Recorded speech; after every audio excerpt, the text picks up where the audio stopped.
All right. Hello and welcome to this meeting of the Council of the Town of Oakville. It's November 20th, 6:30 p.m. Welcome everybody. Madam Clerk, do we have any regrets? Looks like we have everybody present and accounted for. And I would invite everybody to rise and join in a lusty version of O Canada.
Thank you, everybody.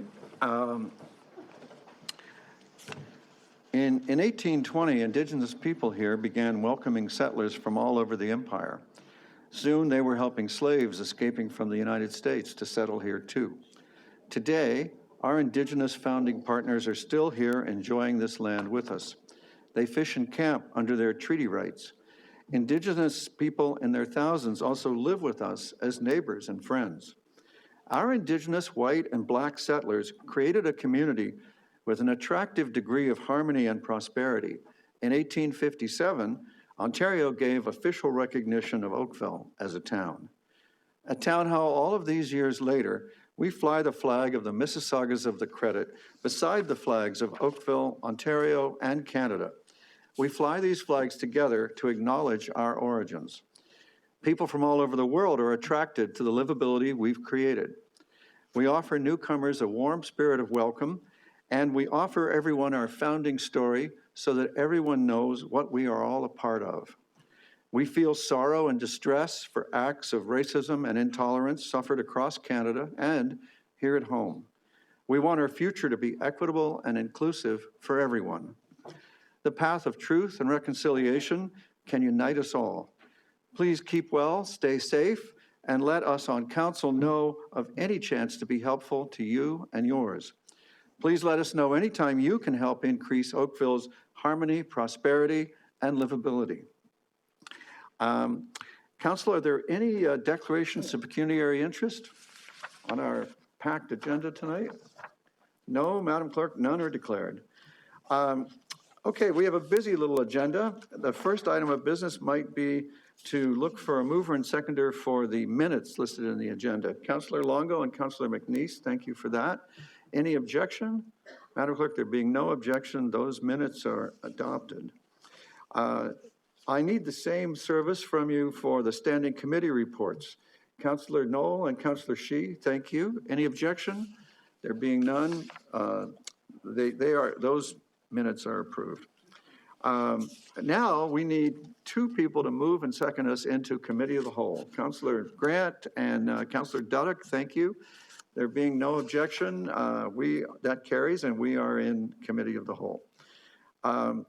We have a number of consent items, two of them to be exact. The first is the interim tax levy bylaw, and the second is the mayor's proposed 2024 operating and capital budget to create environmental, social, and economic sustainability in a vibrant and livable community for all. And in the first case, we need a motion that the bylaw to provide for the interim tax levy in 2024 be passed. Councillor Lischina, thank you. Is there any objection? There being none, that's carried. And then we have a motion to receive the mayor's proposed budget. And the purpose of tonight is to deliver that And then over the next month, we have opportunities for individual conversations, questions, answers, delegations on the 28th of November, and a decision meeting on December 20th, where amendments can be presented. Let me look for a mover for receipt. Councillor Dudek, thank you. And before I call that, Councillor O'Meara? Sorry, Your Worship, thank you very much for that. I'll have to say, Your Worship, I was busy this afternoon and I did not see any of the information come up that's on the agenda. So unfortunately, even though it's a for receipt item, because I did not have the opportunity to read it, I won't be able to support the moving for receipt because I didn't see it. So I apologize for that. Thank you. Well, thank you, Councillor O'Meara. I'm pleased to present the Mayor's proposed 2024 operating and capital budget. The budget has a total tax increase of 4.38%. I'm delighted at offering you a budget increase in line with our practice of aiming for overall tax increases at or below inflation. The public and council and staff have all guided preparation of this proposed budget. Council unanimously endorsed a budget direction to staff for a budget with a total tax increase not exceeding 4.5%. Council reaffirmed its support for the 4.5% limit in November. The limit of 4.5% was our estimate at the time of where inflation might be. In my time as mayor, we've had a practice of aiming for increases at or under inflation. Last year, we were able to postpone some impacts of inflation. We achieved a 2023 budget with a total tax impact of 3.79% when inflation was running at 5.9%. This year, staff prepared and printed a draft town budget to advise council and the public how staff could meet the budget direction of 4.5%. On the day of presentation of that work, staff were able to add news of new revenue that brought the total increase to 4.28%. Good news. Now, as I prepared the Mayor's proposed budget for you, the latest September Bank of Canada core inflation measures are ranging between 3.8 and 4.4%. Getting close to that range had challenges. This year, the regional layer of our municipality gave its agencies and boards a budget guideline to limit increases to 5%. Conservation Halton came in at or below guidance. Halton's police board requested a 9.5% increase. The police increase impacts the budgets of the region and the town. Suddenly, our possible combined 4.28% number jumped to 4.8. My proposals, if approved, take us from 4.8% to 4.38. This gets us just within range of the Bank of Canada's core inflation measures. One way to look at it is that combined with last year's total tax increase of 3.79, the 4.38 increase is significantly below the total inflation for the 2 years. I grant this is a cheerful way of looking at it that I, as the author of this proposal, kind of have to take. You don't have to. This proposed 4.38% total increase is well below any of our neighboring cities. And the 4.38 overall tax increase depends on 8 choices. First, incorporating the effect from last week's changes to the Halton draft budget, the total tax increase impact would reduce from 4.8 to 4.67. Second, MPAC reported additional assessment growth, resulting in a reduction of the overall 2024 tax impact from that 4.67 to 4.6%. Third, adjusting the timing of the Transit Energy Services Agreement payments to reflect new payment dates will reduce the 2024 total tax increase from 4.6 to 4.44. And fourth, reflecting the province's extension of the gas and fuel tax cut to June 2024, the 2024 fuel budget can be reduced, further lowering the total tax increase to 4.39%. And then fifth, capping an increase for the Office of Mayor and Council at 4.5% would cut the total tax increase to 4.36%. Then sixth, going back up, In my opinion, it's necessary to add for the effects of the recently ratified collective agreements with our unionized staff, which will take the total increase from that 4.36 back up to 4.39. But seventh, by deferring one new position in the executive leadership staff until 2025, the 24 total tax increase can reach 4.38%. And then the eighth assumption is that there'll be no additions to the 2024 budget. Our budget process was different, and I would say better than all other Ontario municipalities. Under the new Bill 3 budget-making rules, a budget committee is not required. A mayor is required to propose the budget. It was my idea to keep the budget committee and include every member of council and expand public consultation. The opportunities for council to make suggestions have been greater than they've ever been. Thus, or plus, if you think about it from my perspective, my proposed budget gets to stand on the shoulders of council and staff and the public and their advice. We started our budget process in July, and we'll conclude on December 20th. I invite residents to delegate on November 28th and share their thoughts with me at mayor@oakville.ca. This mayor's proposed budget invests in the following priority areas: $22.8 million for new parks, parkettes, and trails, and to rehabilitate and renew existing parks. $21.5 million for parkland acquisition for future park development. $18.9 million for transit electric vehicles and charging infrastructure. $9 million for the road resurfacing and preservation that makes us proud that our roads are smoother than anybody else's. And $6.2 million for traffic management, traffic calming, and road safety. $5.4 million to advance work on the new downtown cultural hub, and $5.1 million for a new snow storage facility. $5 million to advance work on a future Trafalgar Corridor North Library. An expanded Windrow opening service that increases eligible homes from 450 to 1,100 with no tax impact thanks to efficiency. And 10th, and finally, a joint effort with the Oakville Public Library to digitize their copies of old Oakville newspapers so we can preserve that vital first take on Oakville's history. Councillor Knoll, thank you for the phrase, which I blatantly steal. There's no tax impact from this either because we both are using appropriate capital reserves. The only changes to the draft staff budget are the ones in my report. Other benefits to the community that were in the draft budget are still there. I'm confident that the mayor's proposed 2024 operating and capital budget sets a solid foundation for our community's continued livability and vibrancy. It will improve our environmental, social, and economic sustainability. We can improve incrementally when we can't afford everything all at once. I look forward to continuing to work with council and the public to ensure a budget that truly serves the best interests of Oakville. I thank residents, staff, and council for their work in getting the budget process to this point. I look forward to delegations next week and decisions on December 20th. I would just explain that receiving the budget means that you're ready to read it, not that you didn't get to read it yet. So with that, I will, let's see, I'll call the vote. Councillor Duddick has moved receipt at my request. Is there any objection to receipt? Councillor Nanda?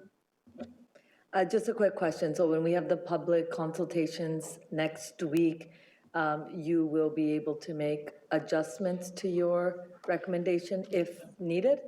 So the way it works, thank you for the question. On December 20th, council will be able to bring amendments and debate them and vote on them.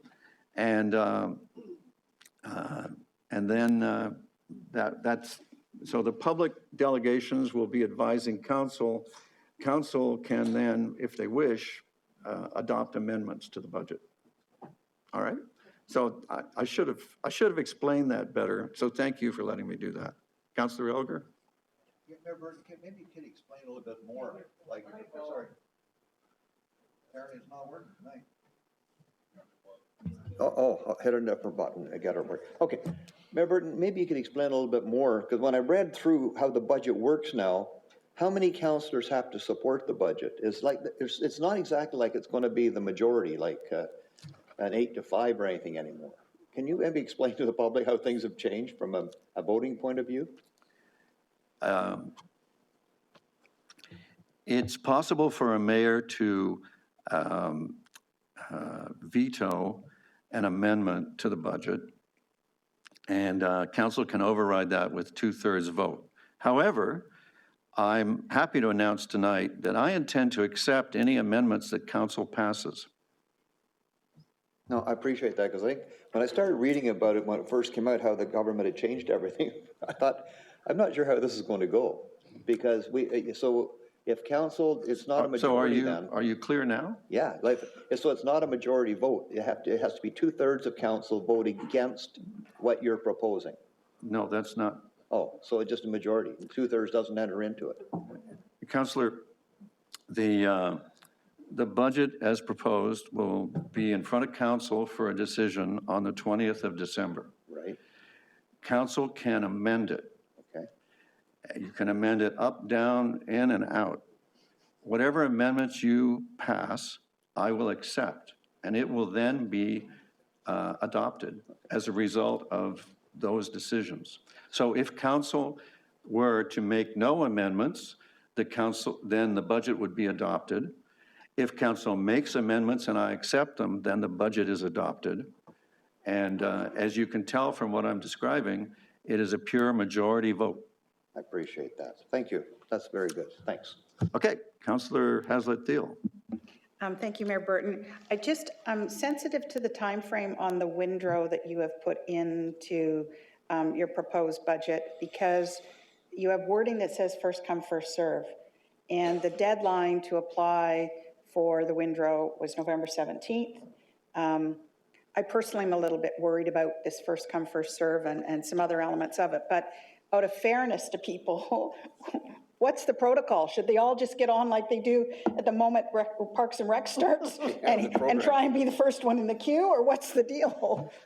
Councillor, this is the 2024 budget, not the 2023 budget. So you are not going to provide windrow this year? The windrow service is proposed for 2024. Okay, I just wanted that clarity, because there are people who think it will affect them this Well, winter. thank you very much for helping to clarify that. Councillor O'Meara. Thank you, Your Worship. I'd just like to clarify some comments. You said that by approving this, we're preparing to read it. In my understanding, when we approve minutes, when we approve receipt of anything, it's that we've had a chance to read the words that are in front of us to ensure they're correct. I have not read the background information. I have not read the considerations. I have not read the chart, because it was just a few hours it was given to us. So it's not that I'm going to say, no, I'm not prepared to read this. It's that what is before me that I'm asking to receive, I have not had the time to read it. In close to 3 weeks since this council unanimously endorsed recommendations, to have this brought for us a few hours before this council meeting, to not give those with other considerations this evening a chance to look at the 6 pages in front of us that we're being asked to vote on for receipt tonight, that's what I will object to, because I don't think that that's fair for any of the 14 other council members tonight who may or may not have had a chance sitting at their computer at 5 o'clock or whatever time this was uploaded to us at. That's all I'm objecting to tonight. Thank you. Councillor, I appreciate that we understand receipt of information differently, but there is no approval involved in receipt. And you've been delivered the information for you to read. I hope you will. And I don't expect that anybody has read it yet. Anyway, I'll put the vote now, and I'll be happy to see the result. Is there any objection to receiving the report?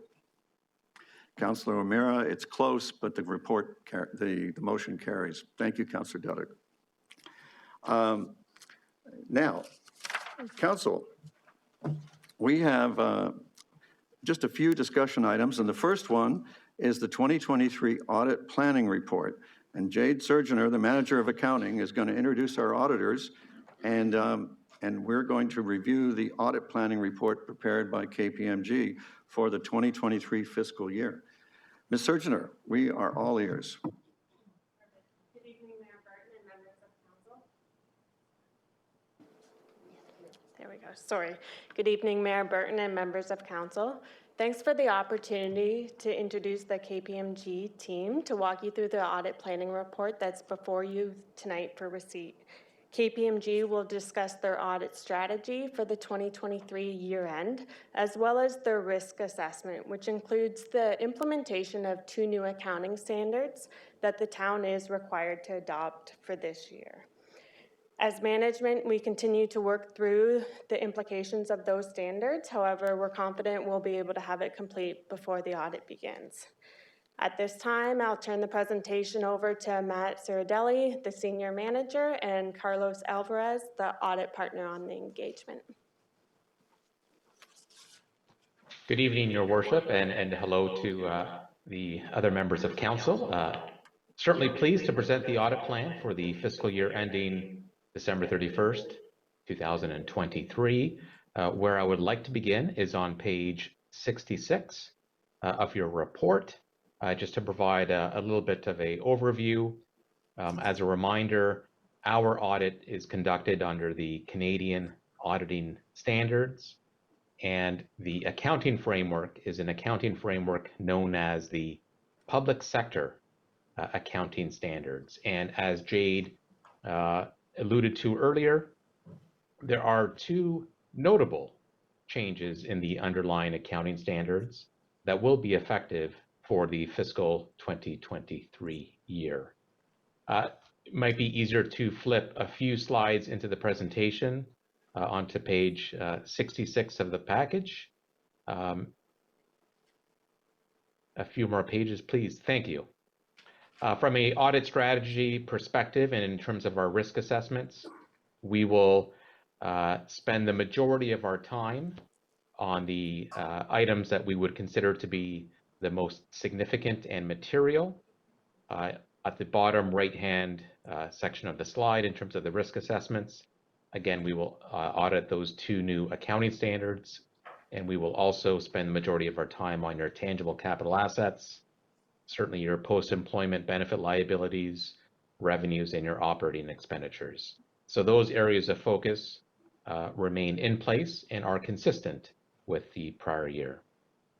Moving along to the next slide, and Matt and I will not speak to every slide, but we will just highlight what we feel is important to bring to your attention. As a reminder, we as auditors do not audit every single transaction. We do have this concept of materiality that we use to plan and perform the audit. On the next slide, we provide some numerical amounts in terms of how we determine the materiality threshold. Within Canada, there are certain benchmarks that are used. In the case of the town of Oakville, the preliminary materiality has been set at $14.1 million. That is a preliminary figure. When the fiscal 2023 fiscal year is closed, we will update our materiality calculations, and that $14.1 million could go higher or could go lower, depending on the actual revenues that the town generates. Individually, $14.1 million is a very large number. We have a much lower tolerance for audit differences. Our audit tolerance for audit differences is approximately $705,000. So in terms of the level of precision, any and all differences that we detect as part of the audit process that exceed $705,000, whether they are corrected or uncorrected, we will be bringing those forward to council when we present the audit findings report. And again, we will report to you if there are any changes to our materiality thresholds when we do our final calculations. Moving along to the next slide. Just in terms of updates compared to the prior year audit approach to 2023, again, we have those 2 new accounting standards that we have to deal with. So certainly we look forward to management's position on the implementation of those 2 new standards. From an independence perspective, we are always watchful that we do not act in the capacity of management. So certainly we do expect management to provide their position to us, and then we will audit and report on it. From a auditing standpoint, there are some new auditing standards that are effective for fiscal 2023. They impact you as a town much less. These new auditing standards more impact the practitioners that actually perform the audits. Moving along to the next page, I'll turn it over to Matt to go through some of the scoping and some of the subsequent slides. Great. Thank you very much, Carlos. Hopefully everybody can hear me. Please do stop me if otherwise. On the slide here, we do have the audit scope, all of which is consistent with the prior period. This simply outlines that our audit and the financial statements on a consolidated basis of the town of Oakville do comprise several smaller entities, and that we do standalone audits of some of the smaller entities, such as the business improvement areas, the public library board, and others. You also see mention of Oakville Enterprises Corporation, again, consistent with the past, based on the town's ownership and relationship with the OEC. We will make sure that the auditor of that entity performs their audit at appropriate materiality levels, which will allow us to rely upon that when we opine on the audit, the town, on that consolidated basis. Going to the next slide, please. What we've profiled here is a summary of what we'll call the areas of audit focus. You will see at the top that there are two presumed risks that must be addressed by every auditor, regardless of the entity they are auditing. The first of which is management override of controls, which I will speak to in a moment. The second is that of improper revenue recognition. You do see the word rebutted on the slide here. What that means is not that we will not spend time and effort auditing revenue. What it means is we have rebutted the presumption that there is a significant risk of fraud surrounding revenues based on the nature of the tax levy and the other significant sources of revenue. We feel that there's appropriate evidence that we can gather in order to form our audit opinion. So certainly an area of focus, we simply rebut the presumption that there is a fraud risk present at a significant level. The other items you see on the page I will speak to in more detail in the slides to come, highlighting again at the bottom there the two new accounting standards which have come into play for public sector reporting entities this year. Moving on to the next slide, please. So this is the first of the presumed fraud risks that I did mention.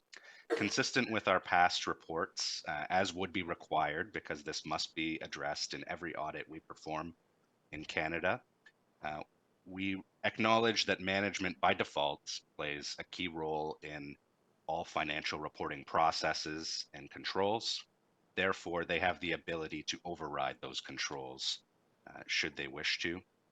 Because of that, we design our audit with that in mind, and we focus on any areas that we feel management has the ability to influence, whether that be because there is estimation involved or whether it be because a transaction is posted that is out of the ordinary. Certainly we use IT-based tools to supplement our work there, but the key message is this is table stakes and must be addressed by every auditor performing any audit in Canada. Next slide, please. Now, this slide does profile in more detail those two accounting standard changes, which will be effective for fiscal 23 at the town. Management is well aware of these and has worked with us over the past several months and kept us well informed of their plans in this area. As Carlos mentioned, we do look forward to revisiting those discussions, both at interim and at year end, to assess the town's position. Now, at a very high level, the first of the two standard changes is asset retirement obligations. We did mention this in our previous discussions with you in findings presentations for the previous audit as a significant upcoming change. This is one of the larger accounting standard changes impacting the public sector in the last number of years. And what this does is replace the previous guidance, which governed how the town's management would have to estimate the expected future remediation costs of contaminated sites. The standard now is far more robust and does not simply capture contaminated sites, but any retirement obligations on an asset owned by the town. A good example that we like to use is asbestos in a building. Previously, that may or may not have fallen into the standard. Now it certainly does, as do other types of remediation. For example, a building which is being leased, which has had modifications that must be removed at the end of that lease's term. That is a very granular example that now falls under the new guidance, and management will have to work and has worked very closely with the asset management folks and folks outside of just the finance department to canvass the entire list of assets that the town owns and assess whether or not there are potential future remediation obligations that should be quantified and estimated as a current day number on the statement of financial position. So certainly a lot of effort that has gone into this on management's behalf, and something that we will spend a significant amount of time on in this year of implementation. The second standard change profiled here I will speak less to, as it is not insignificant, certainly significant, but much less impactful than asset retirement obligations in terms of effort involved by the management team. This second standard change on financial instruments effectively changes the policy choices or assessments management must make over certain types of financial instruments, including investments, and assessment of whether or not they are reported at cost or fair market value. So that requires quite a bit less effort in terms of gathering information before those decisions can be made. But both of those have the possibility of resulting in a change to comparative figures from the prior period. And that change, to be clear, would not be the result of an error in the past. It is simply the result of new guidance that now requires the previous period's comparative figures to be stated as if those standard changes existed in the previous year. So just something to bring to the group's attention, as that will be something we follow up in our audit findings at the conclusion of the audit. Moving on to the next slide, please.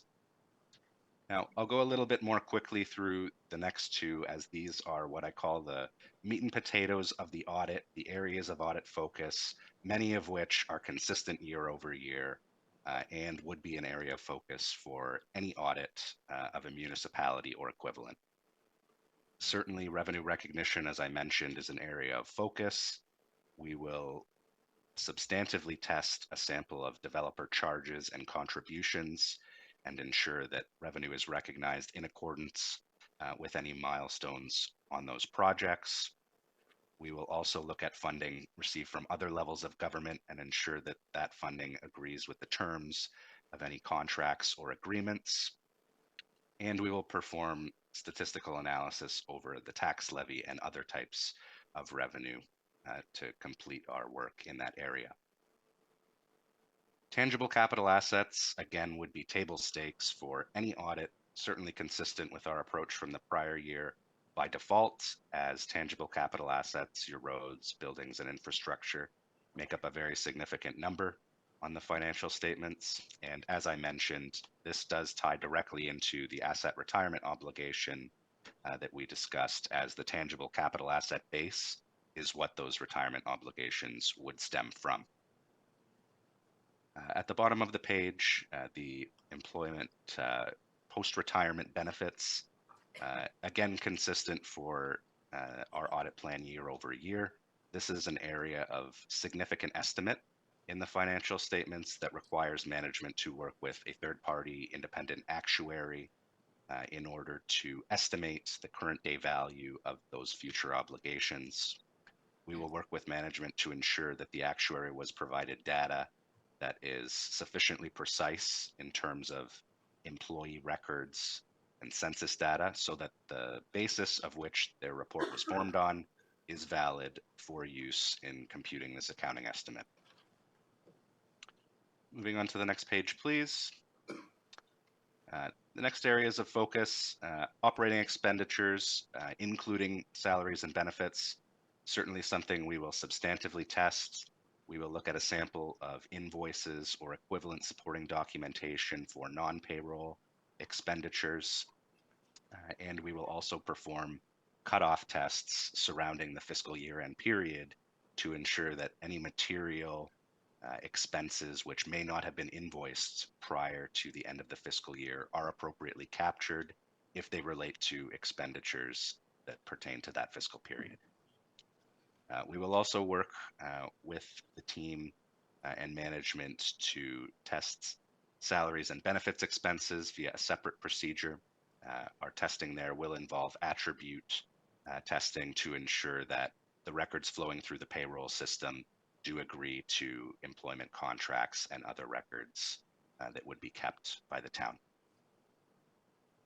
Mentioned earlier in our report, the investment in Oakville Enterprises Corporation. This is accounted for via what is known as the modified equity method under public sector accounting standards. We will ensure that management has correctly followed the guidance based on that methodology so that their investment in the OEC is appropriately reflected on the town's consolidated financial statements. Lastly, on this page, deferred revenues and obligatory reserves, certainly a time-consuming area of focus for us and something that we do a deep dive in each and every year. Our plans have not changed. We will look at both of those areas and substantively test as needed. Moving on to the next page, please. I won't speak much on this slide, just a quick summary of the timelines. Certainly we'll work with the management team to meet any timelines as needed by the town. However, what you see on the page here is very much consistent with the usual reporting cycle and the meetings and deadlines that have already been set by yourselves. Now I will pass it back to Carlos to go to the next slide and quickly discuss the topic of independence. Certainly, it is important for your auditors to always comment on independence. It is certainly a cornerstone of our profession. What independence means to us is that, again, we do not act in the capacity of management. We are here to audit your books, and certainly that's a line in the sand that we ensure that we remain independent. Also, we do have a internal system of controls to ensure that we are not providing other services that would threaten our independence, whether it be other assurance services, tax, or advisory services. So I can confirm with you that we are independent, and certainly we will plan to obviously prepare and opine on an independent auditor's report upon the conclusion of the audit process. There are a few appendices that have been included in your package. I was not planning on going through each of those appendices in detail. Certainly they do comment on some of the new auditing standards. ESG is certainly an important topic. Certainly we are here to assist management as needed. Certainly we are involved in reviewing and helping organizations develop climate action plans.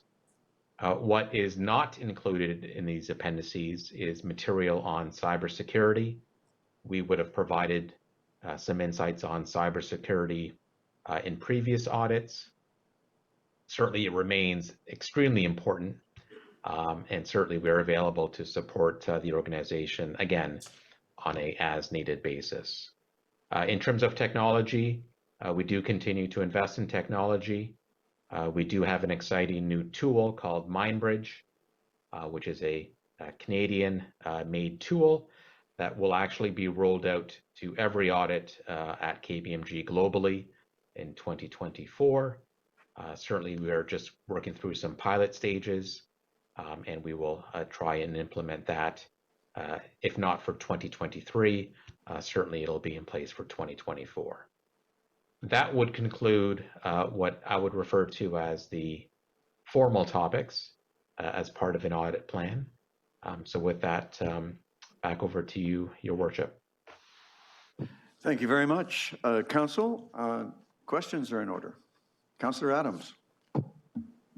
Thanks very much for the presentation. Really appreciate all the details. I just wanted to ask you one question about, on page 11, you do mention in the new areas of risk, you do mention really as an aside, perhaps contaminated sites. And I wondered if you could describe in a little bit of detail how you estimate or check the value of properties with potential contamination and the liability associated with them. I note in our financial statements, we do in our notes incorporate the issue of contaminated sites, and it's not material, but I just wondered how would you check or verify for us that those estimates are appropriate to give members of the public confidence in what we are presenting? Through Your Worship, to the councillor, maybe I'll use a specific example, and let's follow up on that asbestos example. Within the province of Ontario, there are many examples on construction firms and external parties that have removed asbestos. So either on a square footage basis or some other measure, there are certain dollar amounts that we typically see in the construction industry. Therefore, if management provides us with an analysis that shows that a specific building, has a specific dollar amount associated with removing the asbestos, we are able to sort of benchmark what management has come up with what we are seeing in the construction industry. So that's an example where we can do a sideways glance and come up with a position as to whether or not the dollar amount per square footage that management has used in that specific example is considered to be reasonable. Thank you very much. And I presume the same thing would apply, for example, if there was oil contamination at a gas station site or something like that, you would use similar benchmarking efforts. Thank you very much. Thank you, Councillor. Other questions? Carlos, I wonder if you might like to revisit your discussion of materiality. I've always worried that the special language of auditors isn't the common language of regular people. And in every discussion of materiality that I've ever sat through from auditors, there's the risk, I fear, of implying that you ignore little mistakes and that anything smaller than $700,000 you don't look at. And I know that that's not the case, and I wonder if you'd be good enough to flesh out the details there, just for the comfort of council and the public. Certainly, Your Worship. And I will take a step back and remind council that when you think of the concept of materiality, there are two parts. There are the quantitative aspects, so the numerical mechanics that determine what is the dollar amount. And then the second part is the qualitative aspects of materiality. And I'll start in reverse. So for qualitative aspects of materiality, during the course of our audit, if we identify an audit difference that is lower than our audit tolerance of 705,000, that could relate to something that numerically is not significant, but on a qualitative basis, it could be. For example, it may put the town offside on a specific funding agreement or an agreement with a third party. It may have to do with a violation of a compliance with a law or regulation. And in those cases, certainly we would be bringing those forward because of the qualitative aspect. On the quantitative aspect, yes, we do have those dollar amounts that we have as thresholds. And the way I view materiality is almost like a sieve. So you have millions of transactions that the town undertakes in any 12-month period.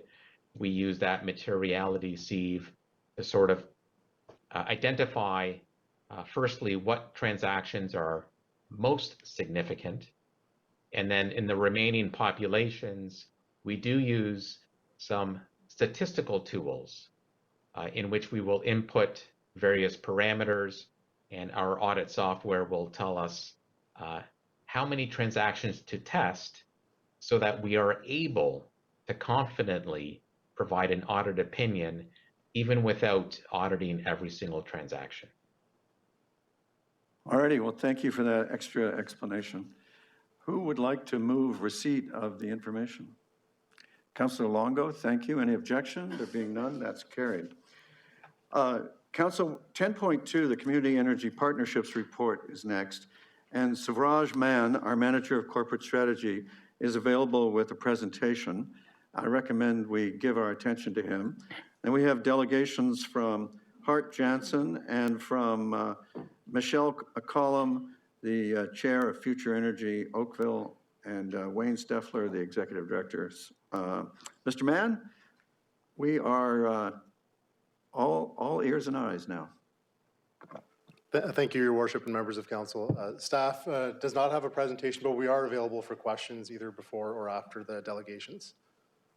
All righty. I guess I'll talk to the clerk later about my agenda here. Thank you for standing by for questions. Any questions from Council? All right, let's call the first delegation. It says right here. Madam Clerk, would you call the first delegation? Yes, first delegation is Mr. Jansen. Hart Jansen from Hassan. Mr. Jansen, welcome. We look forward to your information. Thank you, Mayor and councilors. I have a 4-slide presentation that I would like to share. Just allow a brief digression before I get started.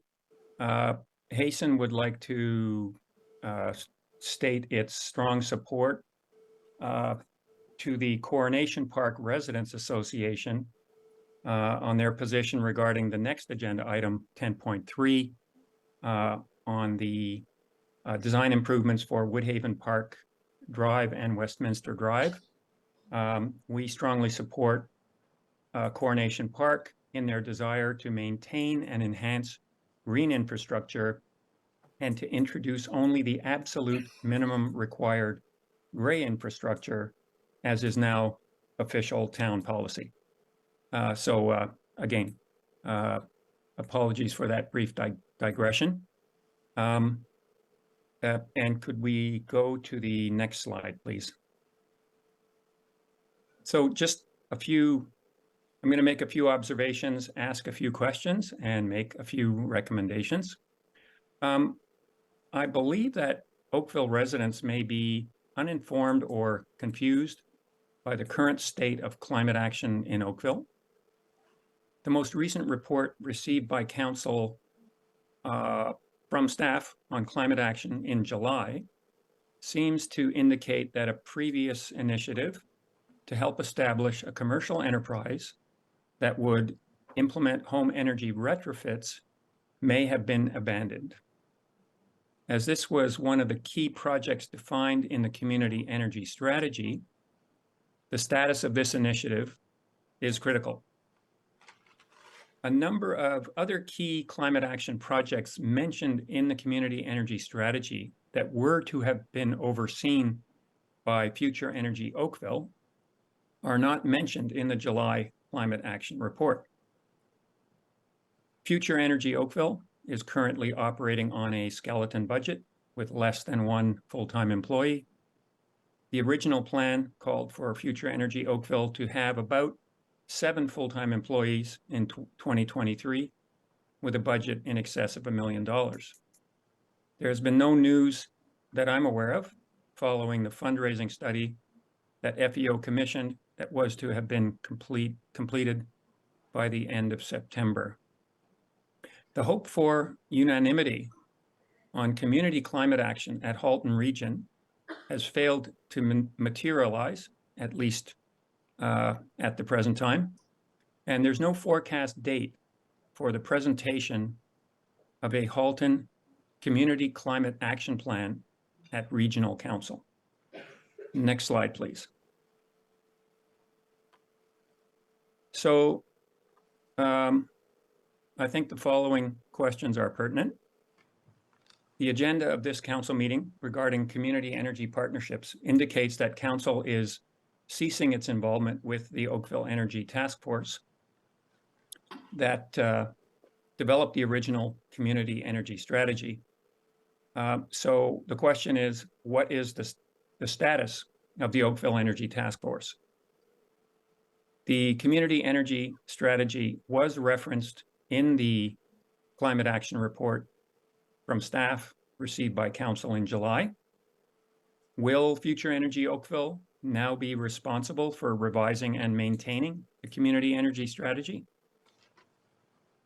As a number of key projects detailed in the community energy strategy are not being tracked or implemented to my knowledge, what climate action plan are we following in Oakville? As the Halton Region Strategic Plan for Climate Action specifies that the region will support the work of the local municipalities and community partners to develop a community climate action plan, it is important and remains important that we continue to have an ambitious plan in Oakville that will achieve substantial greenhouse gas emissions reduction. So what is that plan? The key performance indicators identified in the July Climate Action Report are inadequate to measure the most important progress indicator, which is community emissions reduction in Oakville. This could and should be used as a motivator for the public to do their bit to reduce emissions. Does council agree that this is an important objective? Next slide, please. So Hasten and our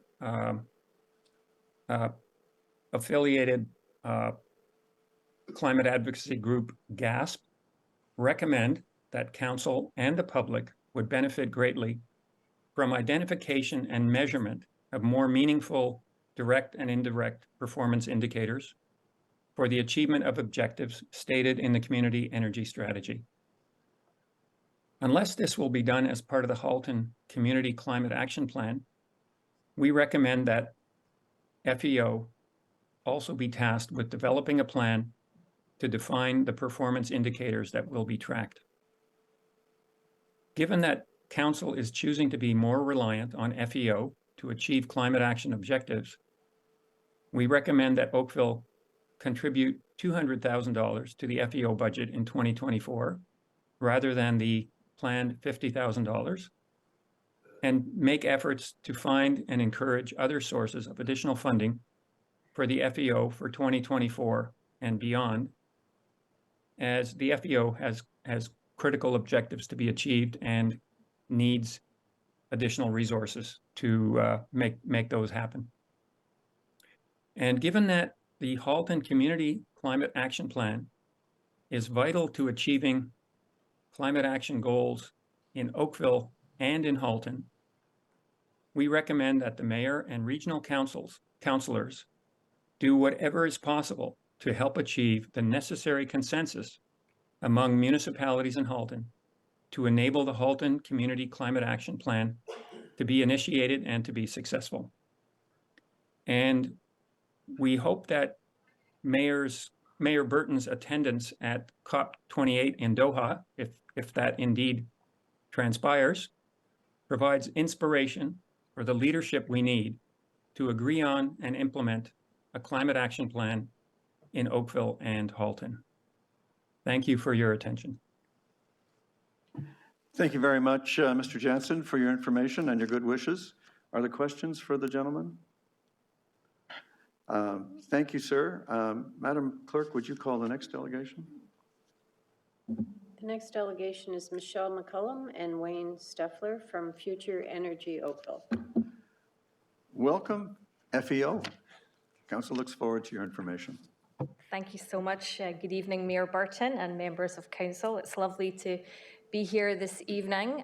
First of all, I would like to thank Hart for his delegation, and there's definitely no one more passionate than Hart, and we sincerely appreciate his leadership.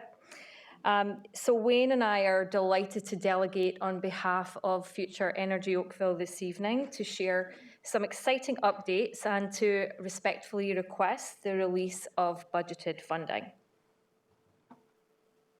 First, a little background. FEO is a not-for-profit organisation created through the Community Energy Strategy to drive and to accelerate transformation in Oakville. The strategy, which you will recall was endorsed by Council in early 2020, set goals for energy efficiency, GHG emissions reductions and economic savings through 12 priority projects focusing on buildings, industrial efficiency, supply and distribution, as well as transportation. Next slide. And Future Energy Oakville was established to drive forward the goals of the strategy and to be a change champion, a beacon of action, to encourage really accelerated progress and bring together thought leaders, industry, community and government, knowing that this is a combined and has to be a collective effort of everyone coming together for our community. Next slide. So, Wayne and I are fairly recent to our positions, and we've really, since I've taken over as chair and Wayne as executive director, really reflected on the mandate of our organisation. And we've worked with our board to really stay true to our core vision, which remains unwavering. We are committed to accelerating the transition to a low-carbon economy. It's at the heart and at the foundation of all of our work. And a significant part of that mandate is to actively engage with our community. And we've been doing this through a series of talks and workshops, which Wayne's going to talk a lot more about, and with our goal being not just to inform, but to inspire, and really bringing our community together, knowing the power of this collective action. So with that, I will hand over to Wayne to take us through a few more details. Thanks. Okay, thank you, Michelle. Can we go to the next slide? So this lists some of the actions for FEO in 2023. So the blue arrow lists some of the board activities, which include a few strategic planning sessions where we updated our strategies and a recent review of our strategies near the end of the year. The bottom line lists out some of the specific activities that FEO undertook. So you can see there that we launched a social media campaign early in the year and also launched a fundraising viability analysis. The next few things you'll see there's different events. Those were a lot of networking events.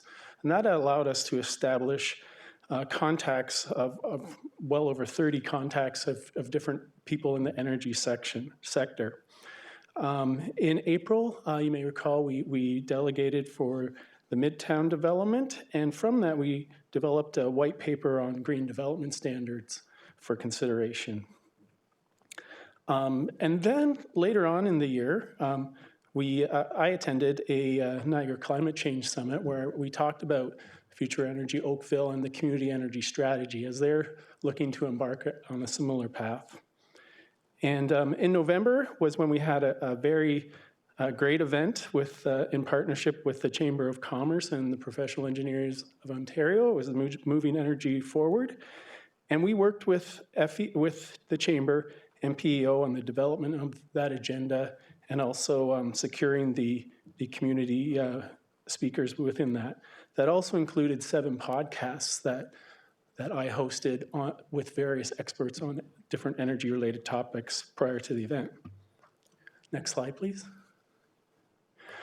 So the next slide talks about is a representation of our social media activity, and it looks at our engagement rate. So the 3 lines there, it's LinkedIn, Facebook, and Instagram. And this is an engagement rate percentage. So what you can see there is we're comparing that to various other benchmarks for not-for-profit organizations, government entities, and education entities. And so you can see here, our engagement rate is high.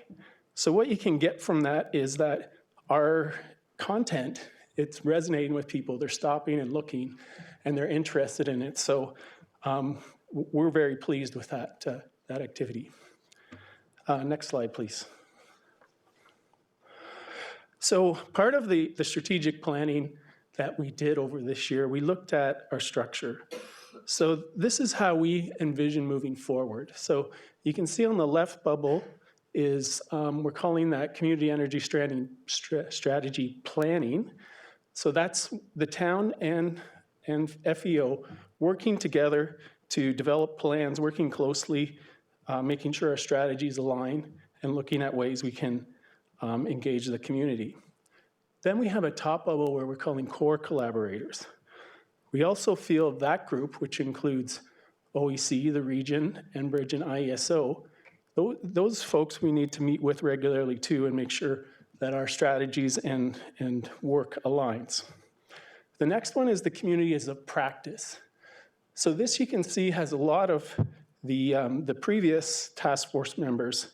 So we see that as the evolution where they're become advisory groups more targeted on specific areas, and they can support us in terms of developing education and awareness and also making recommendations.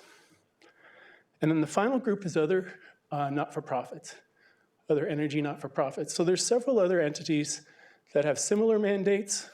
Some of these entities are very similar to FEO. So CSET is very similar to FEO in the Peel region, and Waterloo Community Energy is another one that's similar in the Waterloo region.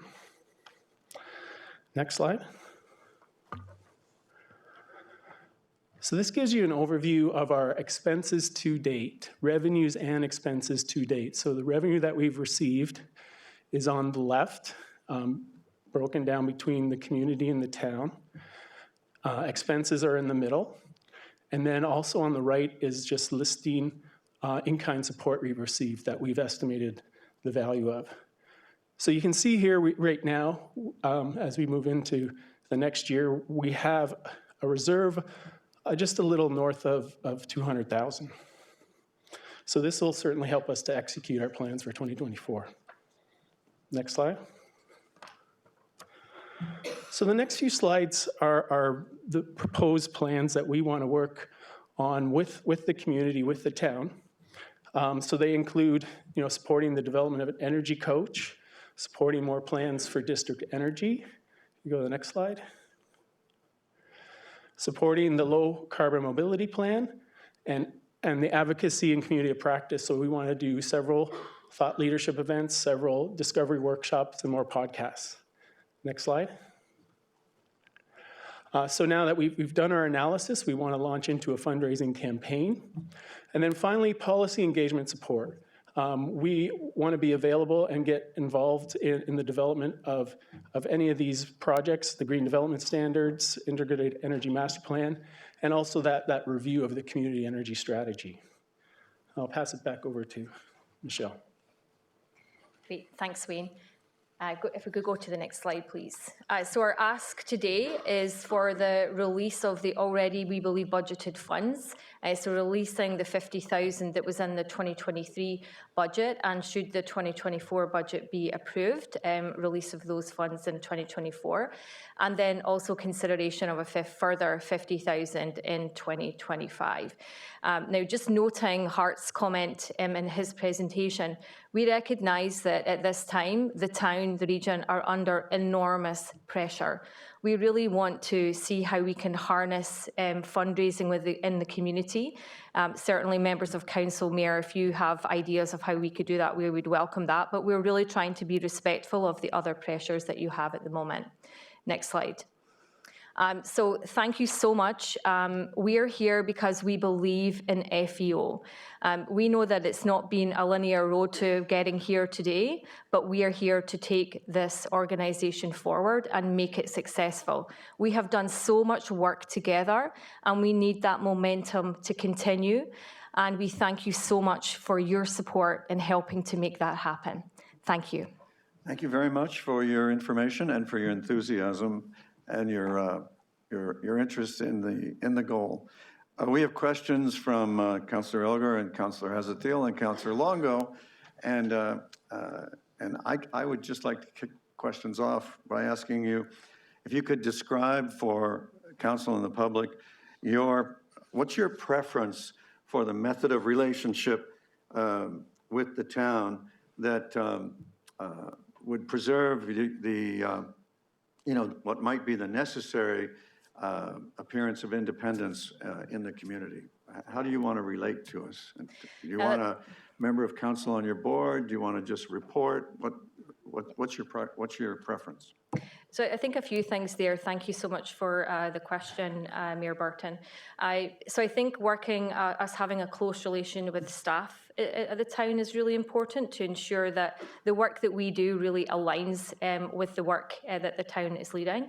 But also, Mayor Burton, it would be amazing to be more closely connected with you and with members of council. I don't think it is necessary to have a council member on the board. Our board is a not-for-profit structure, so anyone who comes onto our board applies and has to be voted on by the other directors. If members of council are interested in that, then we would be happy to have the discussion. But I think staying closely linked to council through you and through staff would be really important. Thank you. Thank you very much. Councillor Elgar? Thank you. Through you, Mayor Burton. Thanks for the presentation. I guess I'm trying to figure out, do you have any key indicators that somebody can kind of measure of we are improving energy efficiency and also trying to get to that and also reducing greenhouse gas emissions? Is there anything in the foreseeable future somebody can grab? No, if you can't manage it, if you can't measure it, you can't manage it. And so where are you going with that? Thank you, Councillor, through you, Mayor, to Councillor Elgar.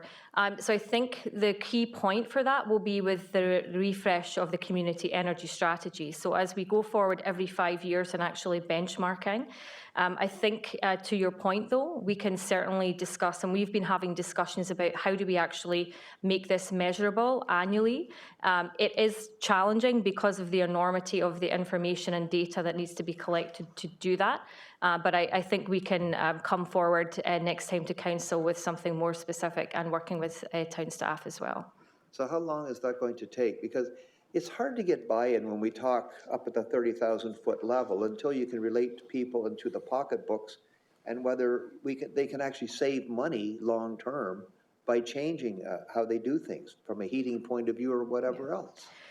So, if we think about industry and we think about home, there's slightly different approaches there.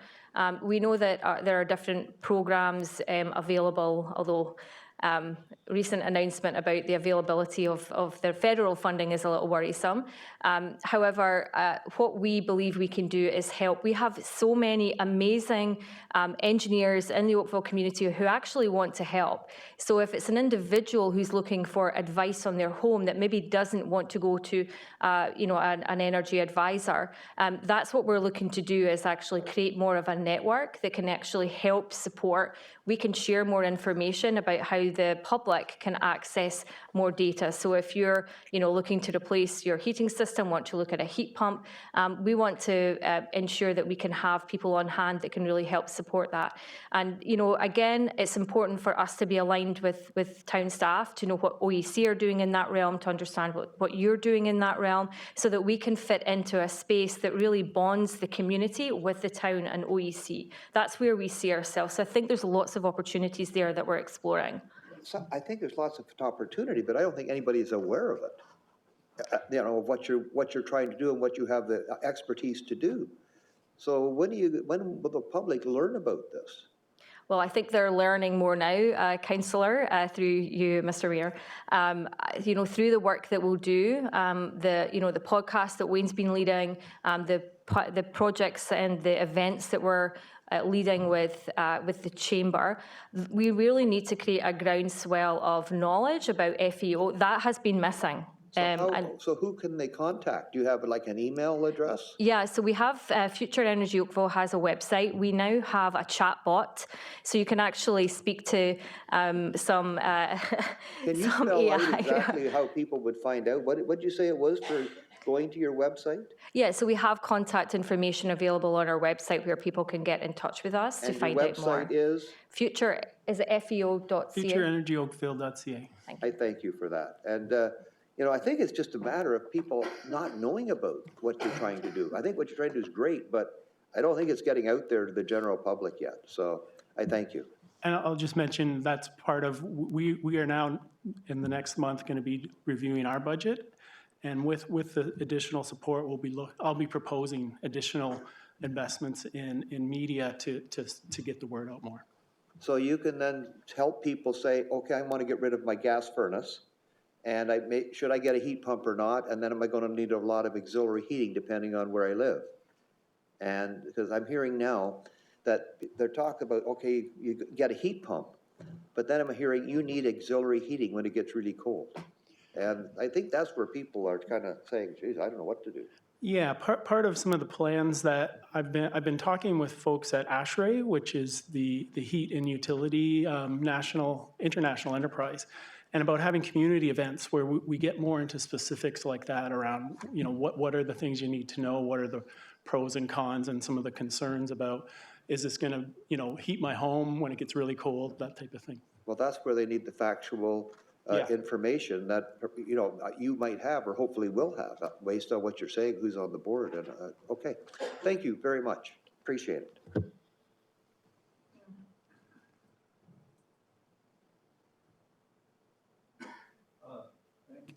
Thank you, Councillor. Councillor Haslett-Deal. Thank you. Through you, Mayor Burton.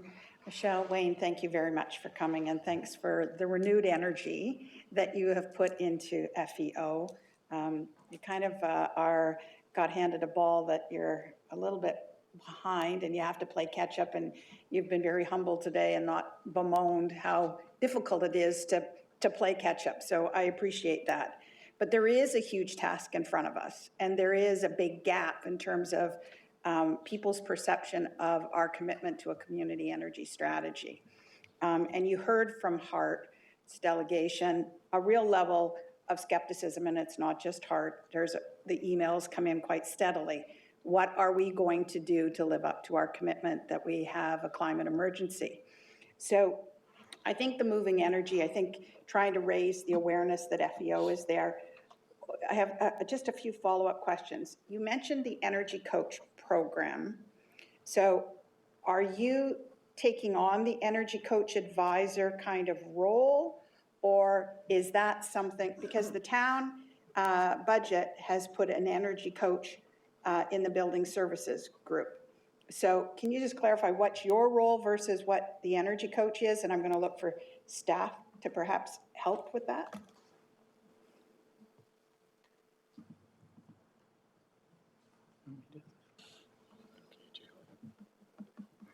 Through you, Mr. Mayor.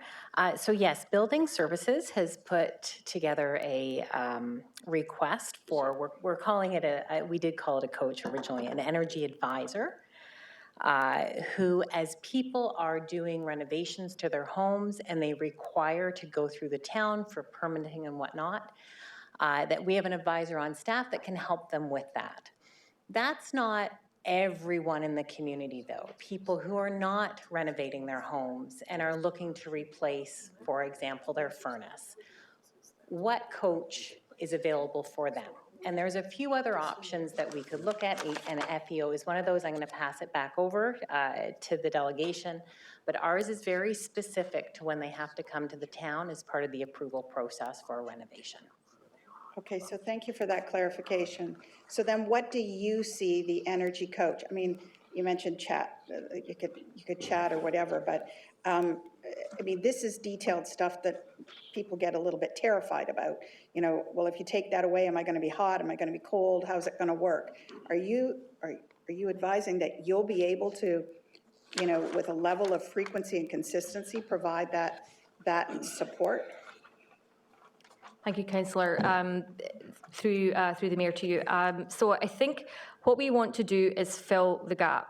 So we still have more to explore. We can't stand here today and tell you exactly where we think we fit there, because we need to do engagement. And anything we do, we want to make sure that we're positioning ourselves in the best way that's efficient for us, but that can have the most impact. And so that's why we want to work closely with you, with town staff, to understand the role of the energy coach in the town versus where are the gaps. And as Julie said, you know, there are many gaps for people who just want some initial advice around heat pumps, around choices if they want to replace, you know, any part of their home external envelope. So those are the places that we see we can provide more general support, certainly up front. We can maybe create some models within our own website that the community can access. That's a kind of higher level, and maybe just if they're at the point of thinking, should I be, you know, I think I need to replace my water heater, I think I need to replace my furnace, what are my choices overall? And then even being able to point to, the town has an energy coach, being able to point to what other programs are available to you, and then where do you find out more? And perhaps we even get to the stage of you know, enabling some contractors who can do this work. So we still need to explore. These are ideas at the moment. We want to explore all of that through engagement with the key collaborators. So with the town, with the region, with OEC, and with IESO, where does FEO really fit in? Because there are huge gaps. You know, Councillor Elgar was talking about that.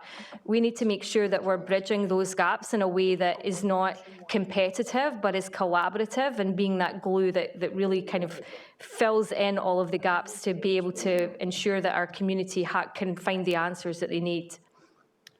So thank you for that, and I guess I'm trying to understand from Hart's perspective and others what the specific tangible actions the town's going to take and what FEO is going to take. And I truly believe that you will make a difference, and you will heighten people's awareness, and they will eventually gravitate to you as an expertise, and the thought leadership pieces and the podcasts and moving energy. Those are all very helpful. I'm just increasingly, on behalf of residents concerned, we don't have specific tangible actions related to climate change being supported from the town. It is not sufficient. We do a great job on the corporate side, but on the community side, it's like we're handing it over to you with $50,000. And I really don't think that that's anywhere near sufficient to make the kind of difference that we need to make. So I applaud you for stepping up and being able to try and move it along.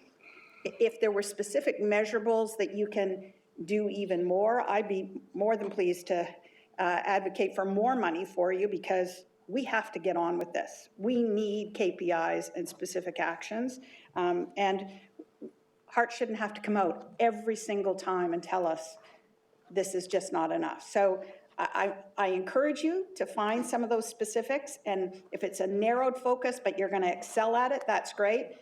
But our town staff own either supporting you more or coming up with those KPIs and specific actions that we can count on making a difference. Thank you, Councillor, for your questions. Councillor Longo? Thank you, Your Worship. Thank you, Michelle and Wayne, for a great presentation. I want to recognize the kind of momentum that you are kind of beginning to, you know, the podcast. The chamber event was excellent. I really see kind of the evolution of FEO to being that connector. And I think that's, you know, we've got to always keep in mind that it's really the residents and the businesses, you're kind of helping decipher what needs to be done to help with what is all out there, because it's confusing, there's lots of different things. And I, you know, applaud you for the work that you've been doing. I was piqued by a couple kind of things. One was the white paper on the green development standards. I think that if you could talk a little bit about that, that would be really helpful. And then the other was the Midtown, the Integrated Energy Master Plan. How are you supporting and encouraging, you know, district energy and things like that? Because I think that's a great message to get out, and I think it can only help build that momentum that you're already starting. Thank you. Through you, Mayor Burton. So the Green Development Standards white paper, that was just developed to give a bit more guidance. It was used, a lot of the referencing was used from the Clean Air Partnerships Collaborative, which is another not-for-profit that really works to bring together different municipalities so that they can learn from each other on best practices and that type of thing. So really, I put together the white paper to give a bit of a guidance or a checklist on the how-to. How do you go ahead and implement green development standards in your community? And then also just included a few examples of what other communities have done in the GTA to inspire. And the second part of the question, sorry? Just about the Midtown and kind of the energy, so looking at district energy and things like that. Because as we have opportunities working with our development community and our residents, talking about green standards, how can we bring that forward? But then also, how can you work with things like district energy where, you know, a community can kind of come together, you know, that. So certainly that's where when we delegated on the Midtown development, we see that as a real opportunity for district energy. And a lot of that, I think, is where we could engage, that community of practice or advisory group of experts around the community to go through all the different options and the pros and cons. It's quite complicated. There's a lot of things to understand in making the right decisions, short-term and long-term. So that's where we think we could help and engage that advisory group to help support that initiative. Excellent. And Mayor, when time comes, I'll put forward the motion. Thank you, Councillor Longo. Councillor Giddings. Thank you, Mr. Mayor. Through you, great presentation. I appreciate the questions from my council colleagues. When you talked about help and engage, a number of my council colleagues and I have a wide range of channels in which we can reach out to people. You talked about the need for additional investments for a media spend. I know Councillor Janet and I and a number of others are ready to start helping you right now through our channels, whether it be through neighborhood magazines or newsletters or residents meetings, open houses, any way we can do that. I was thrilled to hear about your connection with ASHRAE. It sounds like they are more than willing partners. And so anything we can do, we'd like to help you as soon as we can. Thanks so much. Thank you, Councillor Giddings. Councillor Elgar. Sorry, just a quick question. White paper, have we seen the white paper you're referring to? Like, I'm just trying to understand, what is this marvelous white paper? I shared that with town staff, so if I can share it if that's I would appreciate it. desired. Yeah, because it sounds like it's great, really good, but I haven't seen it. I don't know whether others have seen it. But except Peter, Councillor Longo, who was on the committee, or was anyway. So I thank you. Thank you, Councillor Elgar. So, Councillor Elgar, your hand's still up, but I'm not confused by it anymore. So, Councillor Longo, are you moving the indicated motion with or without item number 4? With number 4. All right. So, Councillor Longo has moved items 1, 2, 3, and 5 in the recommendation. Is there any objection to Councillor Longo's motion? Councillor Elgar. Just a question. They've come in tonight and you're asking for 200,000 tonight, correct? No, sir. 50, all you want is 50. No, they asked for, they asked for the 50,000 that we put in the 2023 budget. Right. And they're asking for the 50,000 in the 2024 budget to be released to them if, as, and when the budget passes with the 50 in it. It's still in it at this moment. And they'd also like to be, and that's it. That's what they've asked for. And they don't need any more money at all, and they're happy. Well, Councillor, if you remember the community energy strategy that was created by the Community Energy Task Force, the idea was that FEO would raise money from the community and be truly a community group rather than a town-funded group. And we all unanimously bought that vision. I don't disagree with that vision. I just want to know whether they can get it kick-started to move a little faster. Well, as you know, there were some tragedies and some misfortunes. Yeah. And, I realize that. And they're recovering pretty gamely, it looks like. I like what I'm hearing. Thank you. Okay, thank you. So there being no objection to Councillor Longo's motion, that carries. Thank you. Now, Council, we have what I think is probably, there's a possibility that item number 10.3 could be a bit long. And I just want to know if everybody's ready or if you need any kind of a bio break here. That's a yes over here and over here. All right. It's 7:55. We're going to be resuming at 8 o'clock. Back in session. And if you give your attention to Director of Transportation and Engineering, Jill Stephen, she will guide us through a presentation on this delightful matter. And after that, we have delegations from at least 4 people, and I will poll the audience in case anybody else here is inspired to share thoughts and information with us. Ms. Stephen, you have our pretty much undivided attention. Thank you, Mayor Burton and members of council. I'm here tonight to present on the Westminster Drive and Woodhaven Park Drive Improvements Report, 10.3 on your agenda. Tonight's report is seeking council's direction on the detailed design solutions for both the Westminster Drive and Woodhaven Park Drive projects. These projects have been informed by past studies, past council directions, and asset management principles, including the Coronation Park Drainage Improvements Class Environmental Assessment, the Active Transportation Master Plan, Council's Green Infrastructure Resolution from earlier this year, as well as asset management principles of constructing once, where we identify opportunities to combine capital works within the same area, so we are in the area one time and disturbing the neighborhood as little as possible with construction.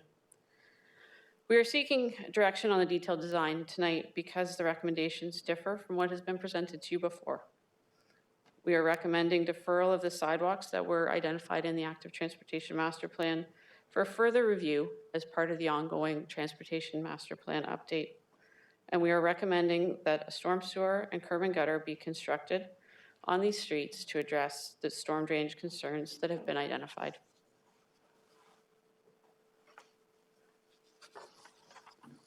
The Active Transportation Master Plan is the town's plan to expand our network for pedestrian and cycling movements as viable transportation options for shorter trips. It also includes the programs and policies to support active transportation growth in Oakville. The diagram on this slide is an excerpt from the Active Transportation Master Plan, and the purple lines show the existing sidewalk network in the area, and the proposed sidewalks are shown with dashed blue lines. The Active Transportation Master Plan had recommended the installation of a sidewalk on one side of Westminster Drive and on one side of Woodhaven Park Drive as part of expanding our active transportation network. The ATMP was approved by Council in July of 2017. As I mentioned, the Transportation Master Plan update is ongoing. We will just be kicking that off with our first public engagement later in 2023. That process provides additional opportunities for to have another look at these sidewalks and to allow for more public consultation. Through the Transportation Master Plan, we will be looking at other sidewalk projects that have not yet been implemented or initiated from the 2017 ATMP to determine if additional detailed review is required for those and to flag them earlier in the design process.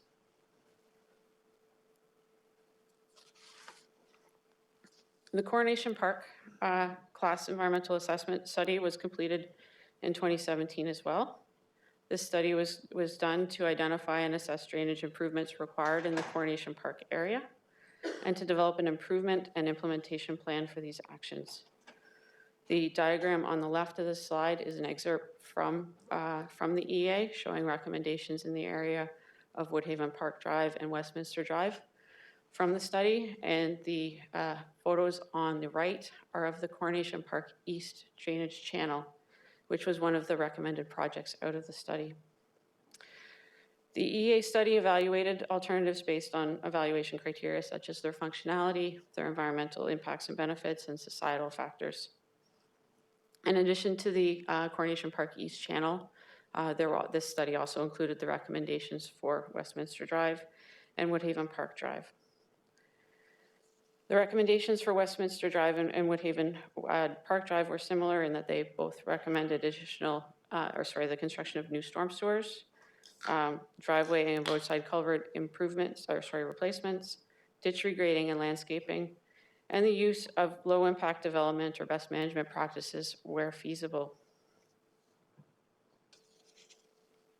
The Coronation Park channel, East Channel that's shown here, was as well one of the recommendations and was constructed in 2019. It is the outlet for the future Westminster Drive storm sewer. It was constructed using natural channel design principles and is considered to be green infrastructure.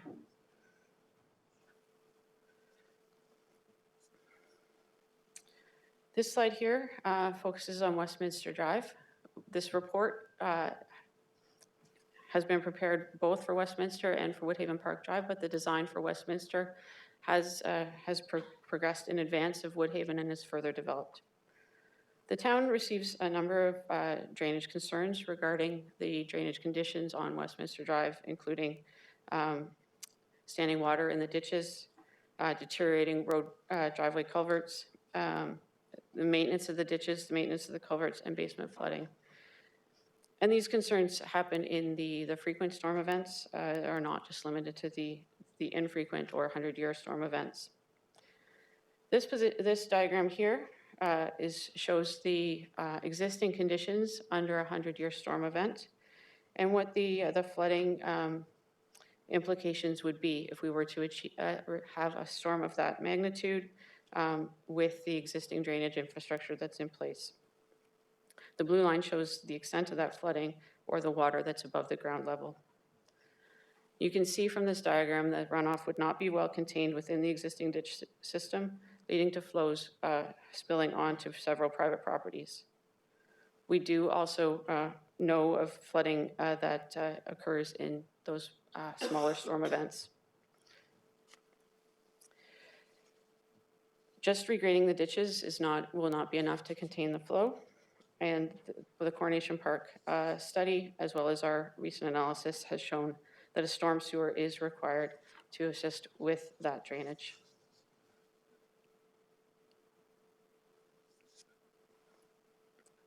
The Woodhaven Park Drive and Westminster Drive area today is drained primarily by roadside ditches. There are no storm sewers on either of those streets today. And the existing conditions photo on this slide is an example of what's representative of what the streets look like today. The properties along the street are single residential dwellings. Some of the original dwellings, and some of the original dwellings have been replaced with newer and larger dwellings. With these new homes, the drainage to the ditches has increased, including sump pump drainage. The report that's before you today talks about two options, and there are three shown on this slide, but options 1 and option 2 labeled on this slide are the ones we're looking at for both Westminster Drive and Woodhaven Park Drive. We did review a third option, which is labeled under existing conditions, which was an option to continue to drain the road just with ditches, not by adding a storm sewer. So this was our green infrastructure only option. However, this option was not carried forward because the flows could not be contained within the right-of-way, even with significant regrading of the ditches. A major regrading scenario was examined for Westminster Drive, but even with ditches that are 8 meters wide, we could not contain the flow within the right-of-way. This option does not satisfactorily address the drainage issues, and 8-meter wide ditches are not something we would recommend. The impacts on the community character, the safety impacts, and the maintenance concerns are all items that we took into account in not pushing this option forward. Options 1 and 2 were reviewed for Westminster Drive and Woodhaven Park Drive as outlined in the report. Option 1 includes maintaining the ditches and the driveway culverts. There would be some regrading of the ditches, but the amount of regrading that can be done is limited by the topography of the streets. The driveway culverts would be replaced during construction, and the catch basins would be installed within the ditches to improve drainage and to convey flows to the planned storm sewer. Sump pumps would continue to discharge to the ditches. With option 1, we would also include low-impact development, green infrastructure options. The storm sewer is still, though, required because the ditches alone would not provide for sufficient drainage. Storm sewer would be installed within the public right-of-way, mainly underneath the roadway. Option 2 is the recommended approach as outlined in the staff report based on our technical engineering review. This option includes a curb and gutter on both sides of the street. The ditches would be filled in and the driveway culverts would be removed because they're no longer required.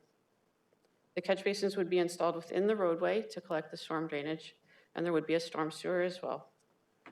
There are opportunities to incorporate low-impact development initiatives within the boulevard of this cross-section, and they have been included in the design. As I mentioned, this is a technically recommended option to address the right-of-way drainage and the flooding issues.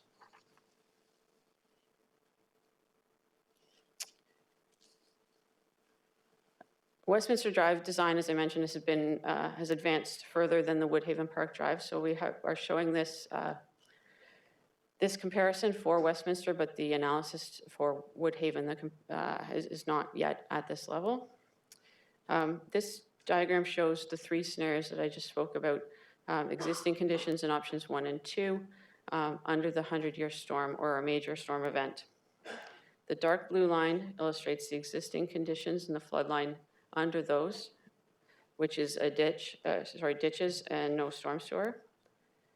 The purple line represents the flood line for option 1, which is a ditch with storm sewer, and option 2 is the curb and gutter scenario with a storm sewer, and it's illustrated by the light blue line.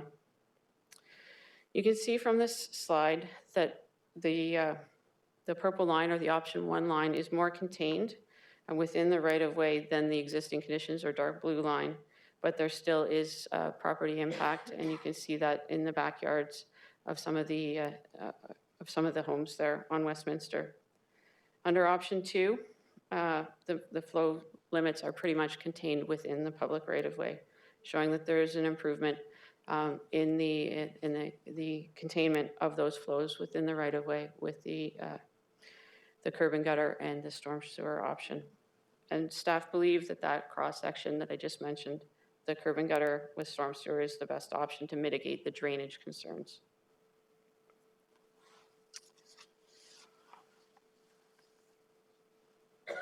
At the July council meeting, the direction to staff on green infrastructure being preferred for stormwater management and gray infrastructure only where necessary was passed.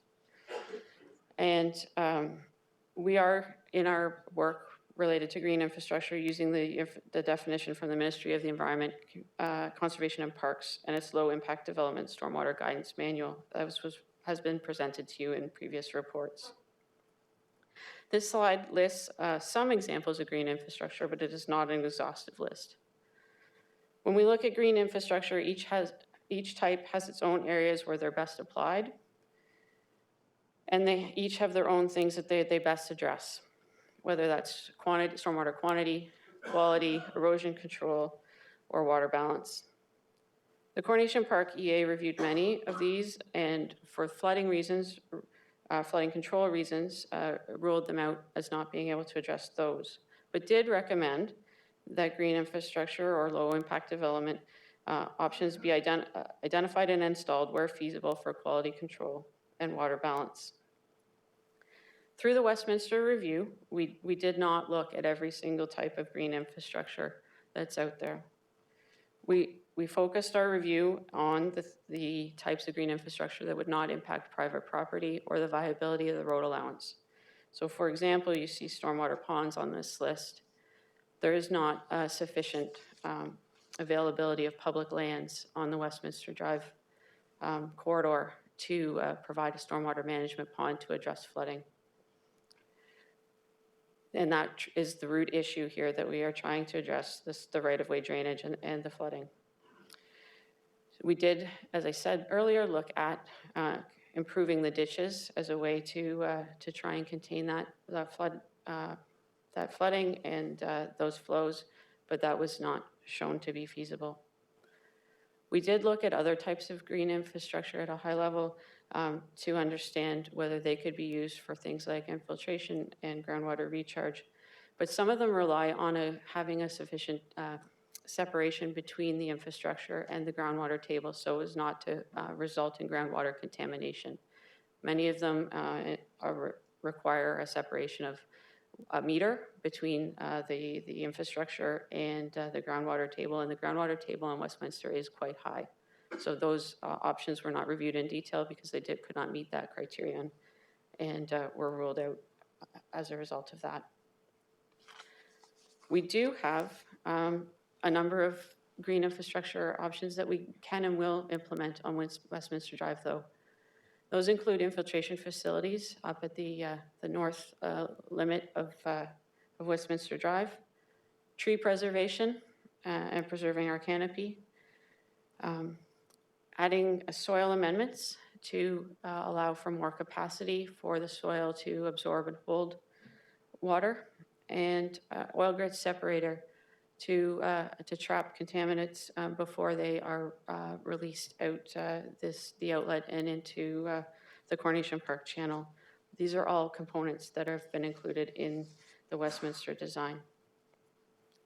And these will also be reviewed as part of the Woodhaven Park design. As I mentioned, we are slightly behind the schedule of Westminster on that project. This slide illustrates the green infrastructure that we are looking to include on Westminster Drive and on Woodhaven Park Drive. The items highlighted in blue are ones that are in place today and would remain. And the items in green are ones that would be added, or in the case of the Coronation Park channel, have been constructed. So looking at Westminster Drive, which is towards the bottom left of your screen here, we have the infiltration facility. Along the corridor, we have the soil amendments and the tree preservation. Number 3 is the oil grit separator before we reach the outlet. Number 4, which is the Coronation Park channel. And on Woodhaven Park Drive, we've identified an oil grit separator, soil amendments, and tree preservation as green infrastructure that can be included in the design, and we will, through that process, look to see if there are additional opportunities beyond that as well.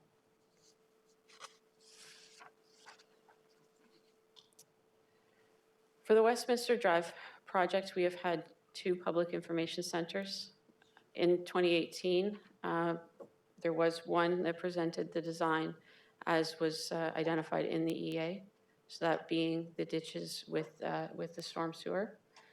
And then in October of this year, we presented the recommendation of a cross-section with curb and gutter, storm sewer, and a sidewalk. The session was very well attended, both by people who reside on Westminster and from residents from the surrounding area. We received many comments at the meeting and online following, as well as some written comments at the meeting itself.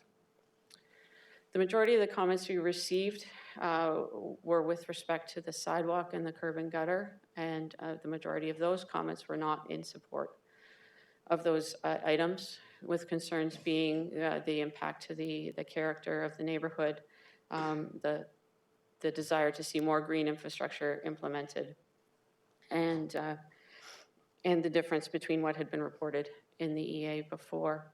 But there were residents of Westminster Drive who were there, who did express support for improving drainage, for the solution that had been presented at that meeting. And some indicated that they have experienced flooding in their homes under those types of storms that we've experienced to date. We have not had a 100-year storm on this street. So we did receive a mix of comments.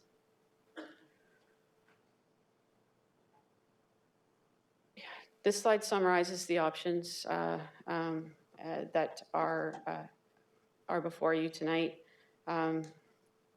For Woodhaven Park Drive, we would look to finish the design next year. The recommendation from option 2 is to add the or from both options, sorry, is to add the storm sewer to improve drainage and reduce flooding.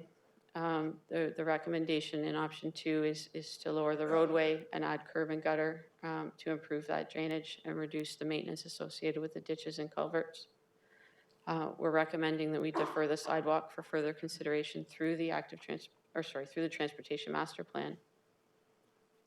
On Westminster Drive, we've identified oil grit separator, tree preservation, infiltration, and soil amendments as green infrastructure that would be included in the design. For Woodhaven Park Drive, we're continuing with our design and to date have identified the oil grit separator, tree preservation, and soil amendments. We have not yet had the opportunity to present the design for Woodhaven Park Drive to the public, and that is planned for next year to make sure that the residents of that street are informed and engaged in that process. Construction for Westminster would start next year, and Woodhaven Park Drive would follow in 2025. So in summary, Mayor Burton, members of council, tonight's report is requesting direction that for staff to proceed with option 2 on both Westminster Drive and Woodhaven Park Drive. The Woodhaven Park Drive system also includes improvements to Hickson Street and Willowdown Road. We're recommending that the sidewalks in both of those projects be deferred for further review through the Transportation Master Plan, and that based on the direction of council, that we be authorized to make minor adjustments to the designs as we move forward through finalizing that work, provided those are consistent with the direction that we received from council. And with that, Mayor Burton, members of council, I would be happy to take any questions. Thank you, Director Stephen. Councillor Chisholm is first out of the gate. Oh, I'm sorry. Councillor Duddick is first out of the gate, followed closely by Councillor Chisholm, perhaps. Thank you. I won't go into the long list of questions that I have. Suffice it to say, the question I have will probably frame many of the delegations that will be coming forward. We currently have a council-approved motion in 2017 that went through an environmental assessment. And in that, it was recommended and approved by council that we have a rural cross-section, grade the ditches, replace the culverts, have catch basins and a pipe underneath to convey the water. Correct? Through you, Mayor Burton, yes, that's summarized. Okay. The problem we had, Councillor Chisholm and myself, and many members of the public, is that when we went back through the records, we could not find anywhere that council approved what you're moving forward with or recommending, i.e. an urbanized road cross-section. When we asked about that, the answer we got was, oh, that was predicated on keeping true to the active transportation master plan. Okay, but there's never been a council-approved motion here, even though you referred to the ATMP as being council-approved. So I just want to put that out there, also for the benefit of my council colleagues who probably hear further. Thank you. Director Stephen, do you want to try to navigate between those two rocks? Through you, Mayor Burton. The ATMP was brought to council in 2017, as I mentioned. It does include the recommendation for sidewalks. The analysis and the design that we presented to the residents of the Westminster Drive area in October did include this sidewalk. The reason we looked at, part of the reason we looked at doing an urbanized cross-section was to allow for that sidewalk to be installed with the minimal disturbance to trees, to utilities, and so on, and property.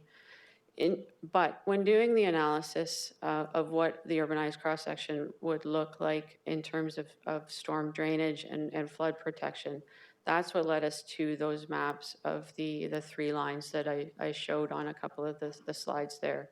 So the curb and gutter and the lowering of the road to allow for the curb and gutter with minimal disruption to the existing properties and the grading of their front yards is providing a higher level of flood protection than what was included in the option that has the ditches and the storm sewer.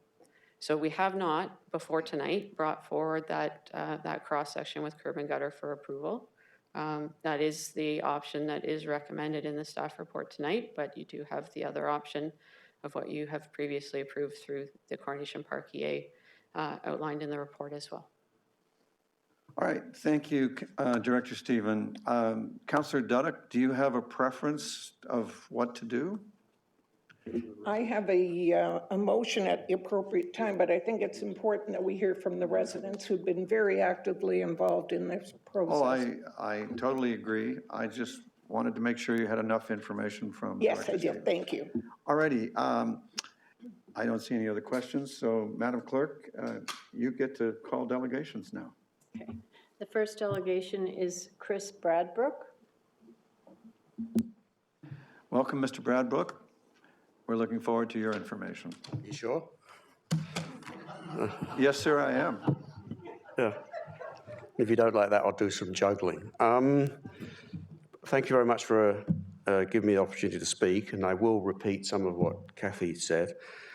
But in June 2017, Council approved the Coronation Park Drainage Improvements Class A EA, Environmental Assessment, to improve drainage on Westminster Drive and Woodhaven Park Drive. Recommendations included maintaining the existing rural profile, no sidewalks, improvement of existing ditches and culverts, and the use of low-impact development and best management practices, i.e. a focus on green infrastructure. So from that point on, for all residents knew that's what was going to happen. At that time, the cost was 2.2 million. The estimate. 6 years later, think about it, 6 years later, town wants approval for a new plan with an estimate of $15 million.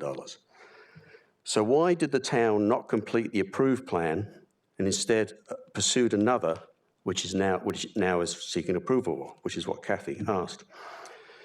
A council-approved resolution on July the 11th, 2023 stated that the rainwater management strategy under development and associated fees and studies ensure that green infrastructure be preferred and grey infrastructure only where necessary, with a program of public consultation. So let's look at this public consultation that has taken place regarding the town's preference for additional grey infrastructure. Firstly, I'd like to point out that in my view, meaningful consultation does not simply mean telling residents what is going to happen, but rather is a two-way discussion which leads to a decision with which all parties can agree and which the majority of residents can support. To date, the so-called public consultation has involved only the October 5th, 2023 meeting, for which only the residents of Westminster Drive were given notice, and no information was provided ahead of the meeting. This is not proper public consultation. The only reason residents understood what was likely to be presented was because concerned residents took the initiative to inform as many of the other residents as possible. This is actually the town's responsibility, not ours. The residents only learned the detail of the plans at that meeting. The overwhelming majority were against these plans. Now, the town representative said some had problems with flooding. One couple supported them on the basis they hoped it would solve a drainage issue related to their downward sloping driveway. However, subsequent to the meeting, a town representative stated there was no guarantee the proposed plans would solve their issue. Shockingly, a town representative at the meeting informed me that town does not need council approval and was going ahead with a plan. A bold claim, but I do have a witness to this conversation. This is not proper consultation. In fact, my last point suggests the meeting was simply an information session to inform residents what was going to happen, whether they liked it or not. The residents of Woodhaven Park Drive were not invited to, nor notified of, the October 15th meeting, and only learned of today's meeting, this evening's meeting, via a card deposited in the mailbox on November 6th. They didn't know what it was about. There was no information provided, nor how to find it. This, again, is not proper public consultation. Subsequent to the October 5th meeting, attendees were provided the opportunity to provide comments online. We have no idea what these said, as the town has not shared the results with us. This is not proper public consultation. The residents of Viewbank Crescent and Selgrove Crescent, very much part of the neighbourhood, have not been informed of any of these developments by the town. This is not proper public consultation. The material for this meeting was posted to the town's website with no notice on Thursday evening last week, November 16th. Again, this is not proper public consultation. So once again, it was left to residents and the Coronation Park Residents Association to inform people as to what this all means and the background to it. I have individually contacted as many residents on Woodhaven Park Drive as possible to ascertain if they support the original plan approved by council by way of a petition. To date, 100%, think about that, 100% of the residents I have been able to reach oppose the town's revised plans, but rather support what council approved 6 years ago in 2017.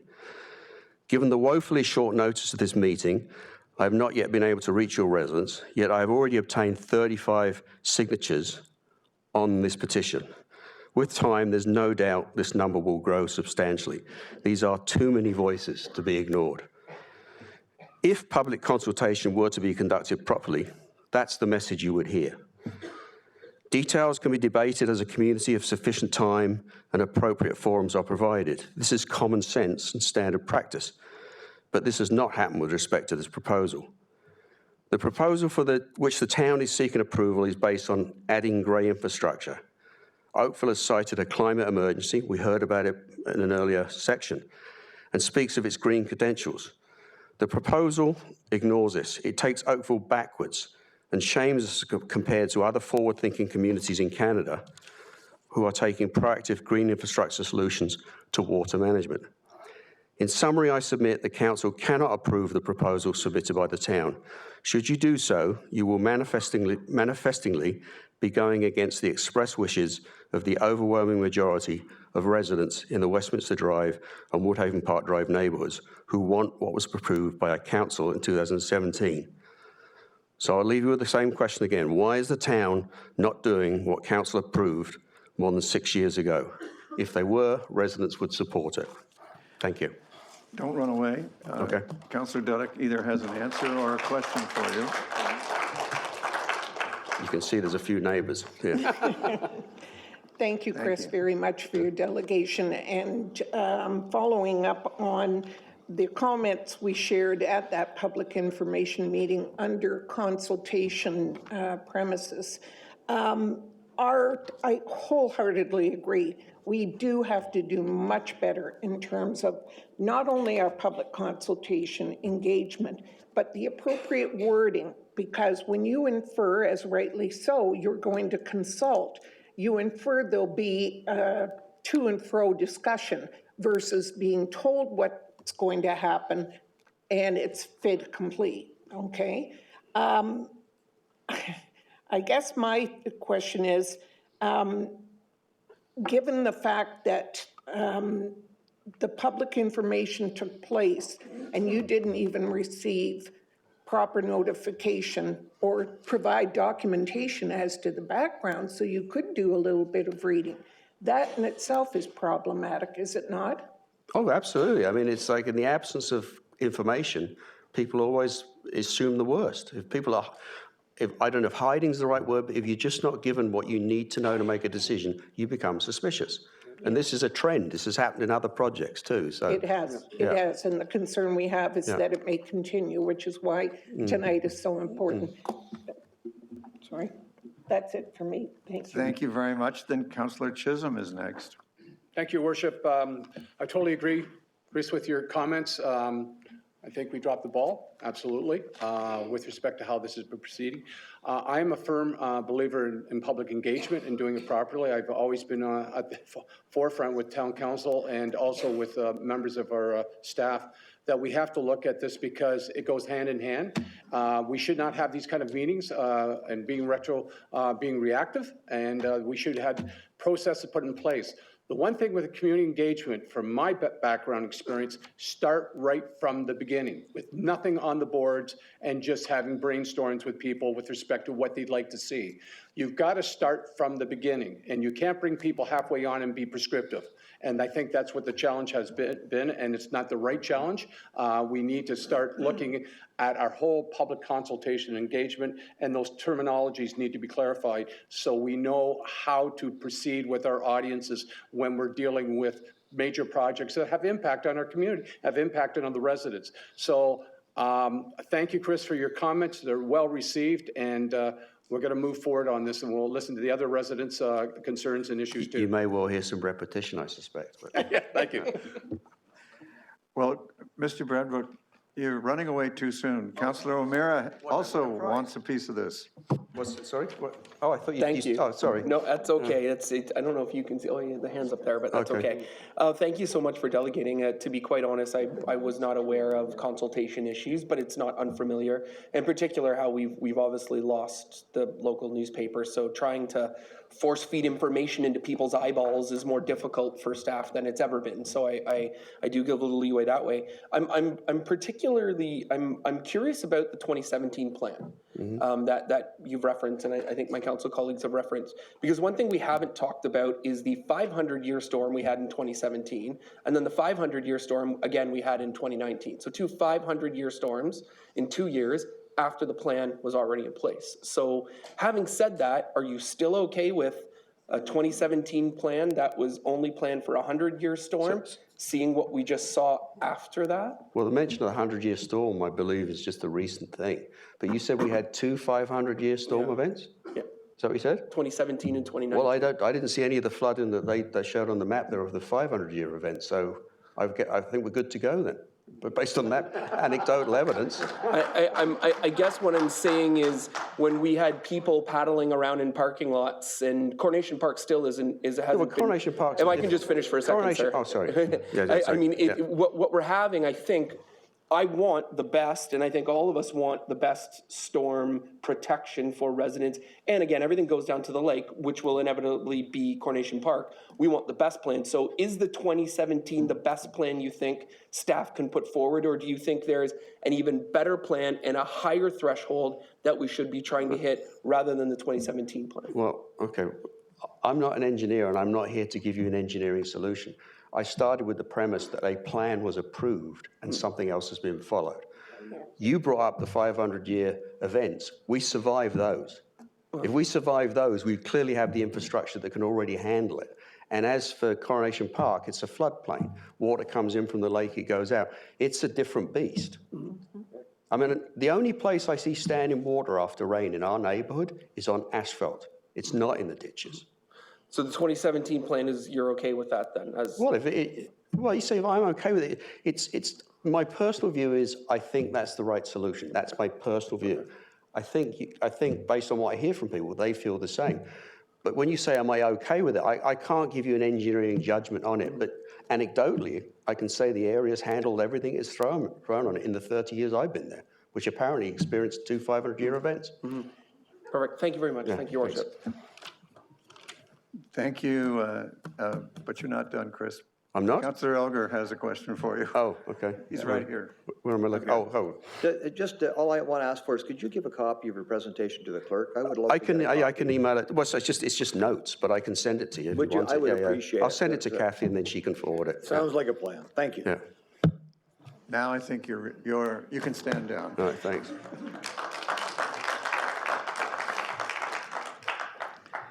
Does the applause mean that the other delegations here only need to say "me too"? Madam Clerk, please call the next delegation. Next delegation is Harry Shea. Mr. Heshe is with us virtually, so we will welcome him as the technology produces him. Here he comes. Mr. Shea, welcome. Council looks forward to your information. Thank you. Good evening, Mayor Burton and members of Town Council. As I was preparing for tonight's delegation, I couldn't help but reflect on the almost decade of time I've had with the BVRA. The BVRA has delegated countless times over those years, addressing issues specifically in Bronte, for Ward 1, or matters impacting Oakville. As long as I've been associated with the BVRA, I've heard countless times, both at the CLRT as well as from council members, about the importance of residents and RAs coming forward addressing their concerns at council. This is our public square, as it has often been referred to, for our voices to be heard.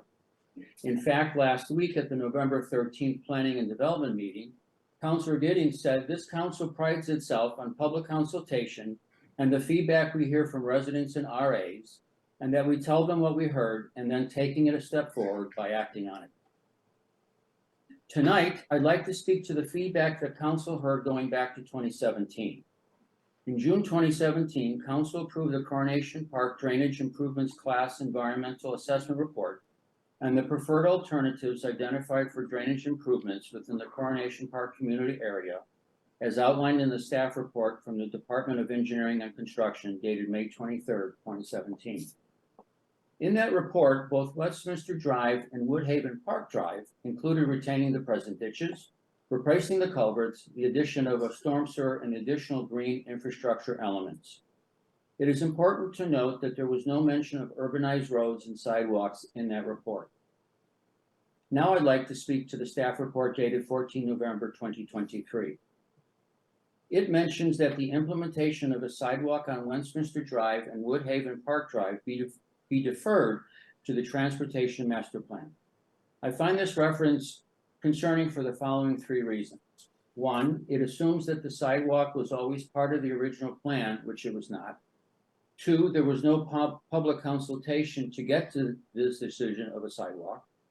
And three, and most importantly, those residents who call this area home should have an expectation that this area, which does not have an urbanized look, should in fact remain unurbanized, if that is in fact a proper planning term.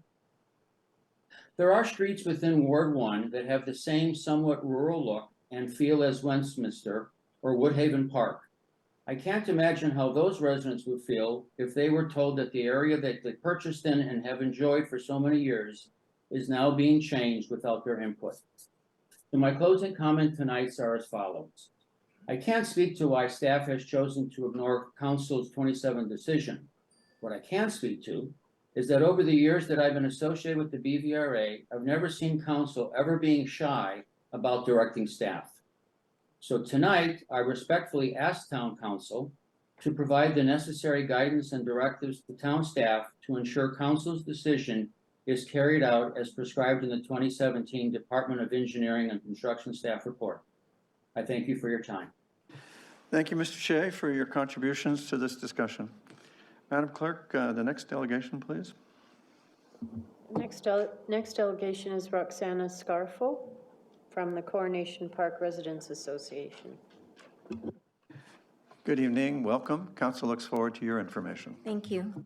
Good evening, Mr. Mayor, council members, and staff. My family and I reside on Westminster Drive. We've lived in the neighborhood for 30+ years. We've seen homes change, others be demolished, and new homes built in their place. What has remained constant is the rural beauty and character of our neighborhood. For newcomers, that's often the reason they choose to move to the area. About 6 months ago, residents received a postcard from the town of Oakville saying that it planned to proceed with the urbanization of Westminster Drive, and that would also include the addition of a sidewalk. Some of us remember the environmental assessment that was undertaken about 7 years ago, and the news we received in that postcard didn't match up with what we knew had been planned for our area. Then, just 2 weeks ago, another postcard arrived on our neighboring street, Woodhaven Park Drive, telling them that they were now included in the plan to remove our natural drainage, pave over the ditches, add gray infrastructure, and a sidewalk. What this didn't tell you was that this would result in lots more polluted runoff into Lake Ontario. Over the past several weeks, I've gone door to door in the neighborhood. I've met with neighbors, talked to them on the street, and spent time with them at the front door. What we want is what council approved. That means a stormwater system that sees new culverts installed, our ditches regraded, and new additional green infrastructure working with the small storm sewer that would be added. I can also tell you that we are opposed to the addition of a sidewalk, no matter what side of the street it is on. Some of us visited the open houses for the active transportation master plan held years ago. No street in our area was ever marked as a location to be considered for a sidewalk. And when I read the ATMP publication on the town's website, I see that it states it is a guideline for consideration and that its suggestions come from engagement with the public. In our case, that isn't true. We were never consulted about a sidewalk, and to this very day, that still holds true. We also learned there would be what is known as a public information center meeting. The only information on it we ever received was a place and time. No details, information, or drawings were provided to us or posted on the town's website ahead of the meeting. Time and again, residents asked that the information to be presented to be given to us in advance for our information and review. We were refused multiple times. And by the time we got to the meeting, residents used phrases such as feeling hijacked, being bulldozed, blindsided, we are sitting ducks. We had no opportunity to formulate meaningful questions or comments in response to the amount of information presented on easels around the room and in a slide presentation. In 2017, Council approved a green infrastructure solution to the ditch issue. At no time did it approve the urbanization of either Westminster or Woodhaven, and no sidewalk was ever included in the environmental assessment. Not only has this decision been ignored, but large sums of money have clearly been spent on developing a plan that is against our wishes and council's approval. Our neighborhood wants to support the fight against climate change. We want to preserve our beloved trees. We want less cement, not more. We want to reduce the runoff going into Lake Ontario, not increase it, because that's the water we all drink from our taps. We were given a stormwater solution in 2017 that had the ability of even more green development being added during the final design, and now we're being threatened with it being taken away. Thank you for your time and consideration. Thank you very much for your information. Madam Clerk, next delegation. Next delegation is Pamela Knight, also from the Coronation Park Residents Association. Ms. Knight, welcome back to Council Chambers. Council looks forward to your information. Thank you. Good evening, Mr. Mayor, members of council. Thank you for the opportunity to present this information. First slide, please. Just for clarity, we thought we would revisit the Municipal Act and just sort of look at the role of council and municipal administration. I won't go through the whole thing, but I will touch on a couple of items. First of all, it's the role of council to represent the public and to consider the well-being and interests of the municipality. Also at D1, you'll notice it is the role of council to ensure the accountability and transparency of the operations of the municipality, including the activities of the senior management of the municipality. And in terms of municipal administration, it is the role of the officers and employees of the municipality to implement council's decisions and establish administrative practices and procedures to carry out council's decisions.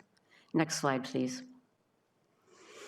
The environmental process, as people are learning, is essentially an undertaking. It's a process that goes through a series of steps which assess problems, weigh alternatives, and arrive at solutions. And those solutions are known as preferred alternatives. And in the case of Westminster and Woodhaven that we're talking about tonight, We were given some preferred alternatives for those streets.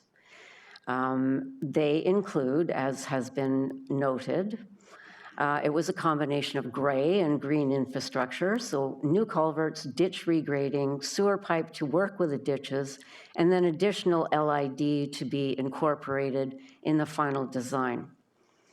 Council directed staff to undertake the final design based on the above. Next slide, please.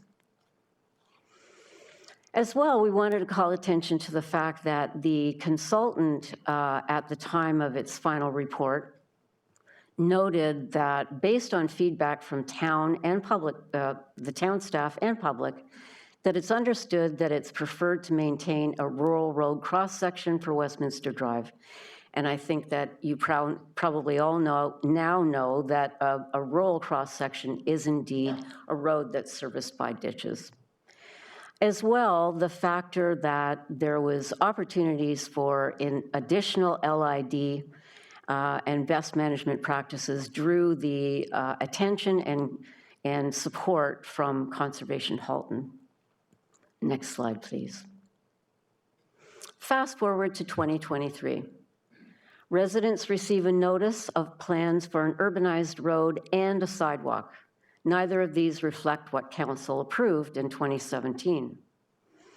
The move represents a major departure from the EA preferred alternative. It totally depletes our natural green assets and introduces gray infrastructure, which in turn creates additional pollution and runoff. In terms of climate change mitigation, it's counterintuitive. While the notice said that the project team was investigating roadway urbanization, that statement is somewhat misleading, given the fact that a good deal of work has already taken place, including the hiring of outside assistants to undertake detailed drawings of the planned urbanization. You'll see that drawing in the lower right. Next slide, please. We also understand that staff reports suggest that urbanization was selected to address its modeling of flooding in specific areas. In actual fact, the original EA identified limited areas affected in the 100-year storm, as you can see on the chart. In the worst-case scenario, the EA notes water out of the ditch and below the crown. They comment that water could be on the road, but traffic would not be impeded. Appendix B of the staff report also states that in 2019, the design work for Westminster storm sewer is complete.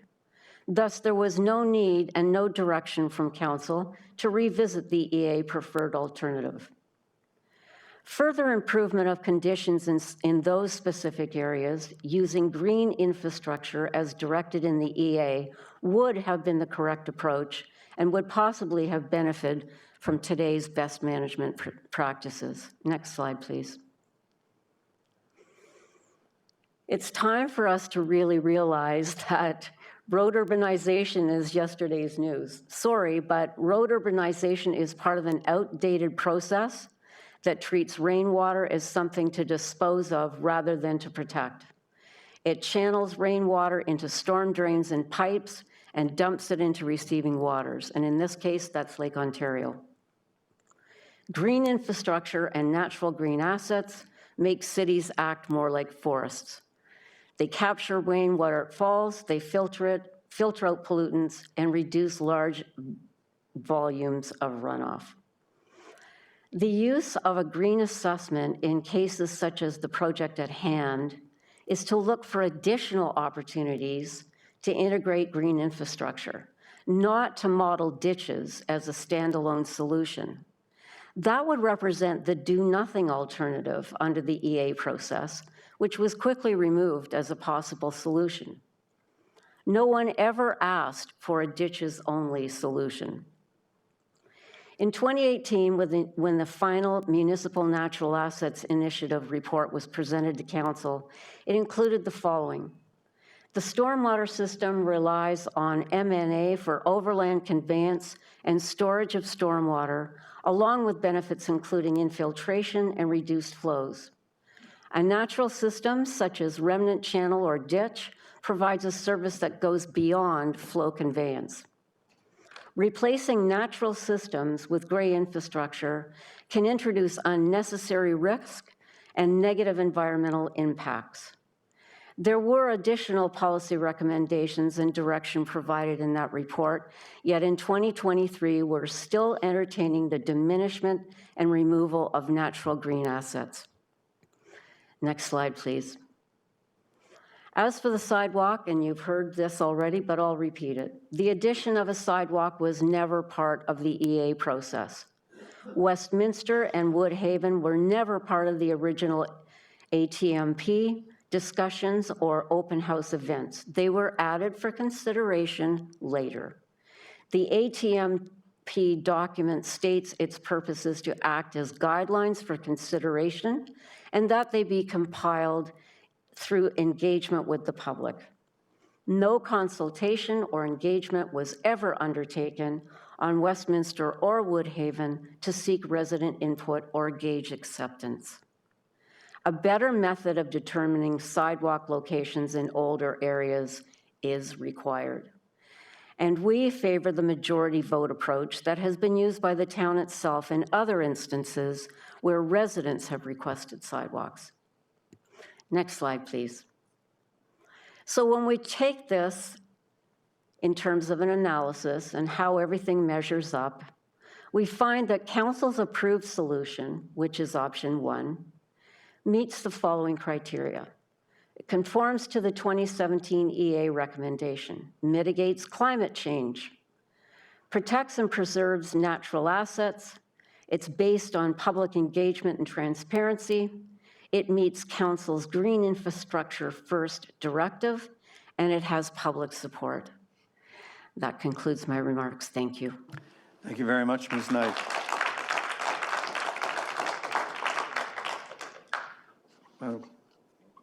That's the end of our listed delegations. I'll poll the audience, or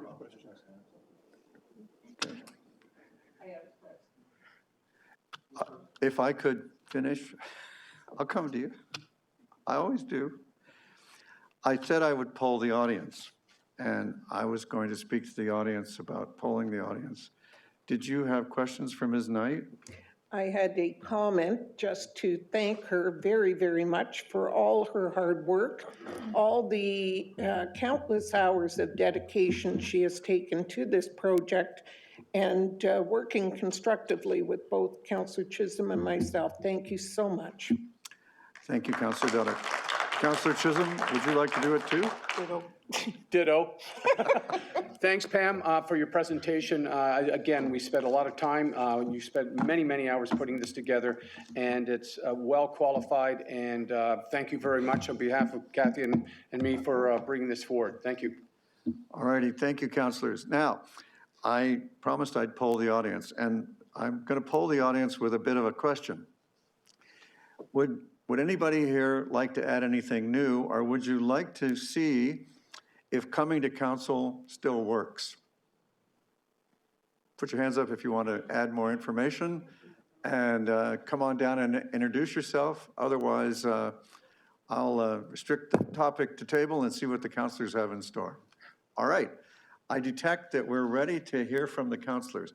Councillor Chisholm, shall I call you first? Yes, my apologies. Pam, can we get your presentation, please? Forward to us, or forward to me and Kathy? We'll distribute to council. We already have it, Councillor. Oh, do we? Thank you. Okay. Councillor Dudek. Thank you, Your Worship. I'd like to move the following, and I believe it's on the recommendations. Recommendation 1, 2, 3, but 3 changed to option 1, no as outlined in this report, and the same for 4, which is after Willow Down, option 1, nothing further on the report. In speaking to that, you've heard tonight that we had a council-approved motion that was 2017 to go forward. It was premised on an environmental assessment. It had Conservation Halton's comments involved, and staff were supportive of it at that time. The whole issue of the sidewalk became a sort of red herring, for lack of a better word, because that was the reason staff based why they were going the urbanized road cross-section. But you've heard tonight, and I've done my own reading in regards to the ATMP, Active Transportation Master Plan, that it is basically encouraged that every street accommodate pedestrians and cyclists. We already have pedestrian access, so that's a moot point. But in the implementation of the plan, that strategy is intended to be used as a flexible blueprint. It does not say you must implement this. So whether or not the sidewalk was an issue, I don't think it was. We have, I'm embarrassed to say that I chaired a mayor's advisory group years ago on engagement, public engagement. It was very good at the time, but it serves as a reminder we need to revisit this on a constant basis, because the comments Chris has indicated, as have others, there's so many things we're still not doing right, and we need to improve that. I guess my other comment is in regards to the fact that I have a real problem when council approves a motion and staff goes ahead without approval. Full stop. Councillor Dudek, thank you for that. I too recall that Mayor's Advisory Group and your good work on that. And it strikes me that in 2017, we had what I would call more of a model consultation. This one appears to have been more like the Arnstein Ladder. If you remember, the Arnstein Ladder was the instigation of your Mayor's Advisory Group to get us away from that. So I will support your motion. Councillor Haslett-Thiel, Councillor O'Meara, and Councillor Elgar. Councillor Haslett-Thiel. Thank you, through you, Mayor Burton. So I echo my thanks and applaud all the delegates that came out and the tremendous work that they did to kind of ferret out, you know, what's fact versus what they had heard. I do have one question of staff, and that is, it looks like drawings have been done on Westminster. And do we have an idea how much money was spent already on these drawings?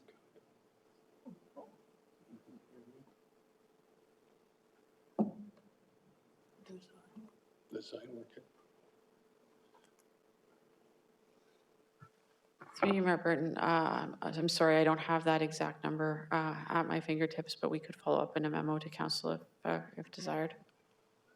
Is there a range? Like, Jesus, come on, people. Yeah. Councillor, do you need that information in order to decide whether or not to support Councillor Dudek's motion?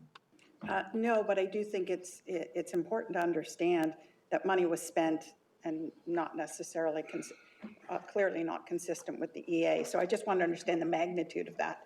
But I will support Councillor Dudek and Chisholm's motion, and I applaud how hard they've worked to bring this forward, and you have councillors who truly stand up for you.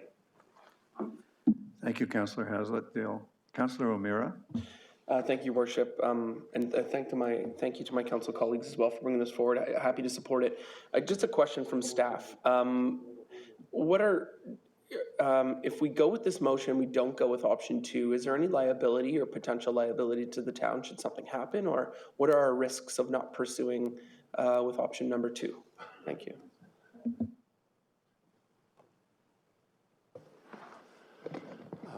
Perhaps I'll attempt to field that, Your Worship.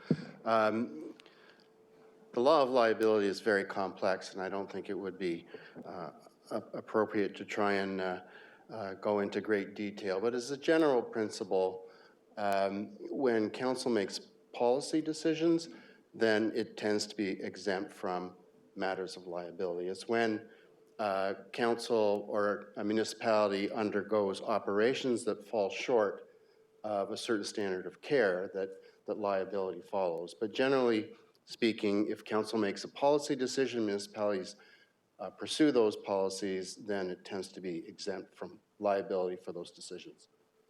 So is this a policy decision or an operational decision that might come up short? Well, speaking off the top of my head in the moment, it seems to me to be a policy matter. Perfect. Thank you very much. Thank you, Your Worship.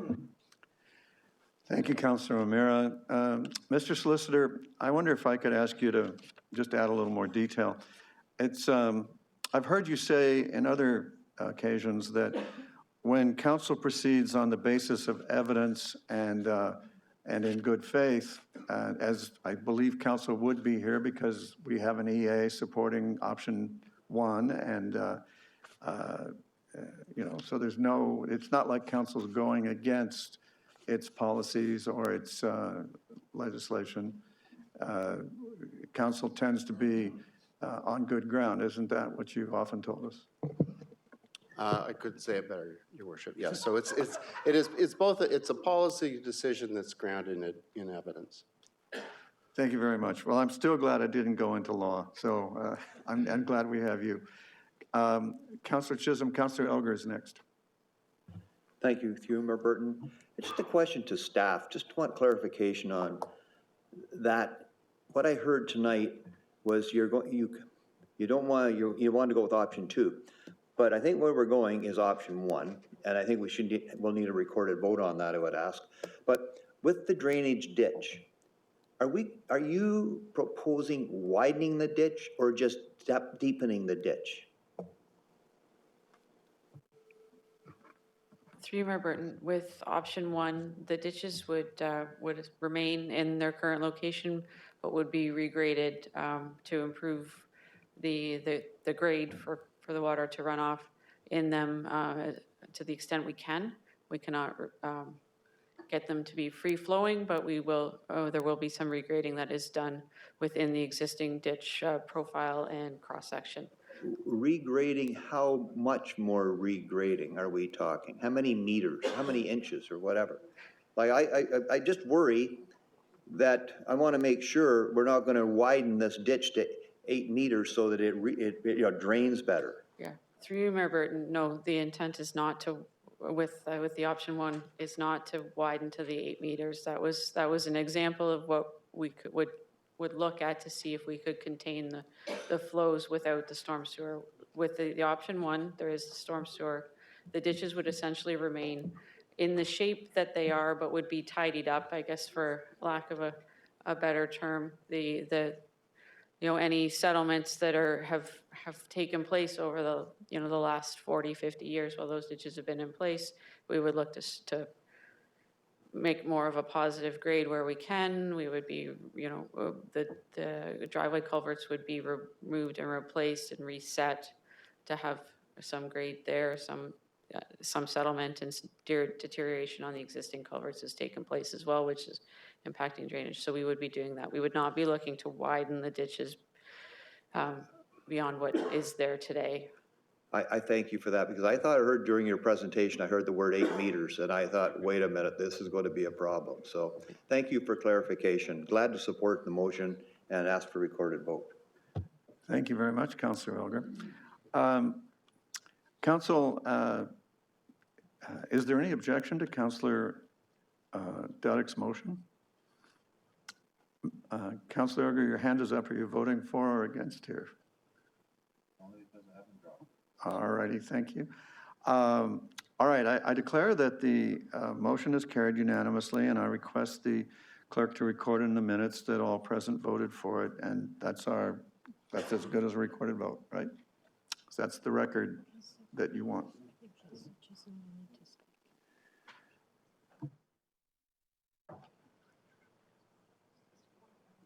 Councillor Chisholm. Thank you for acknowledging that I'm still here waving. My apologies, I can't put a hand up on my screen as I'm having technology issues again.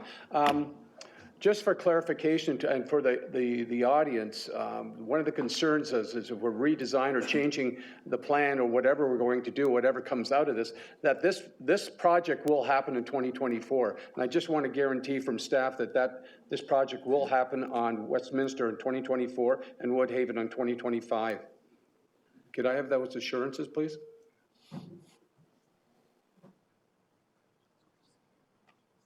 Ms. Steven? Through you, Mayor Burton. Yes, the plan is to complete the design so we can go to tender for Westminster early in the new year so that we can proceed to construction in 2024. For Westminster, or sorry, for Woodhaven Park Drive, the plan is to complete the design in 2024 so that we can go to tender and construction in 2025. Thanks, Jill. I appreciate that.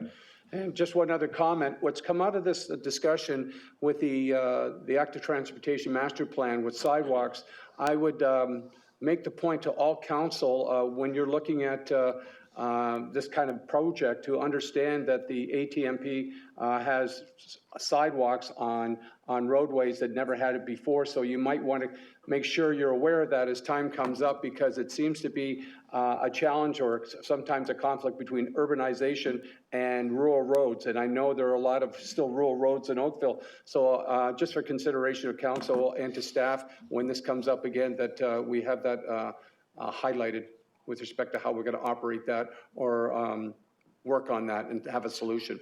Thank you. Thank you, Councillor Chisholm. All right, let's move on. 10.4. 10.4 is that old regular that comes before us quite often, and that is fireworks. And so I'm hoping we won't have fireworks about fireworks. We have delegations from Aline Kanji and Mike Parsons, and Council, you have a report, and we have, I've had indications from councillors of varying positions on this. So let's start with the delegations, shall we? So, Madam Clerk, could you call the first delegation? The first delegation is Aline Kanji. Mr. Kanji, welcome. Council looks forward to your information. Good evening, Mr. Mayor, members of council. My name is Aline Kanji. I'm the Chief Advocacy Officer for the Canadian National Fireworks Association, and thank you for providing some information that I'm going to speak to tonight. At the association, I represent our over 3,000 members, including several right here in Oakville, where we advocate to governments across the country who work with public sector partners as the leading voice of the federally regulated and very legally permissible fireworks industry.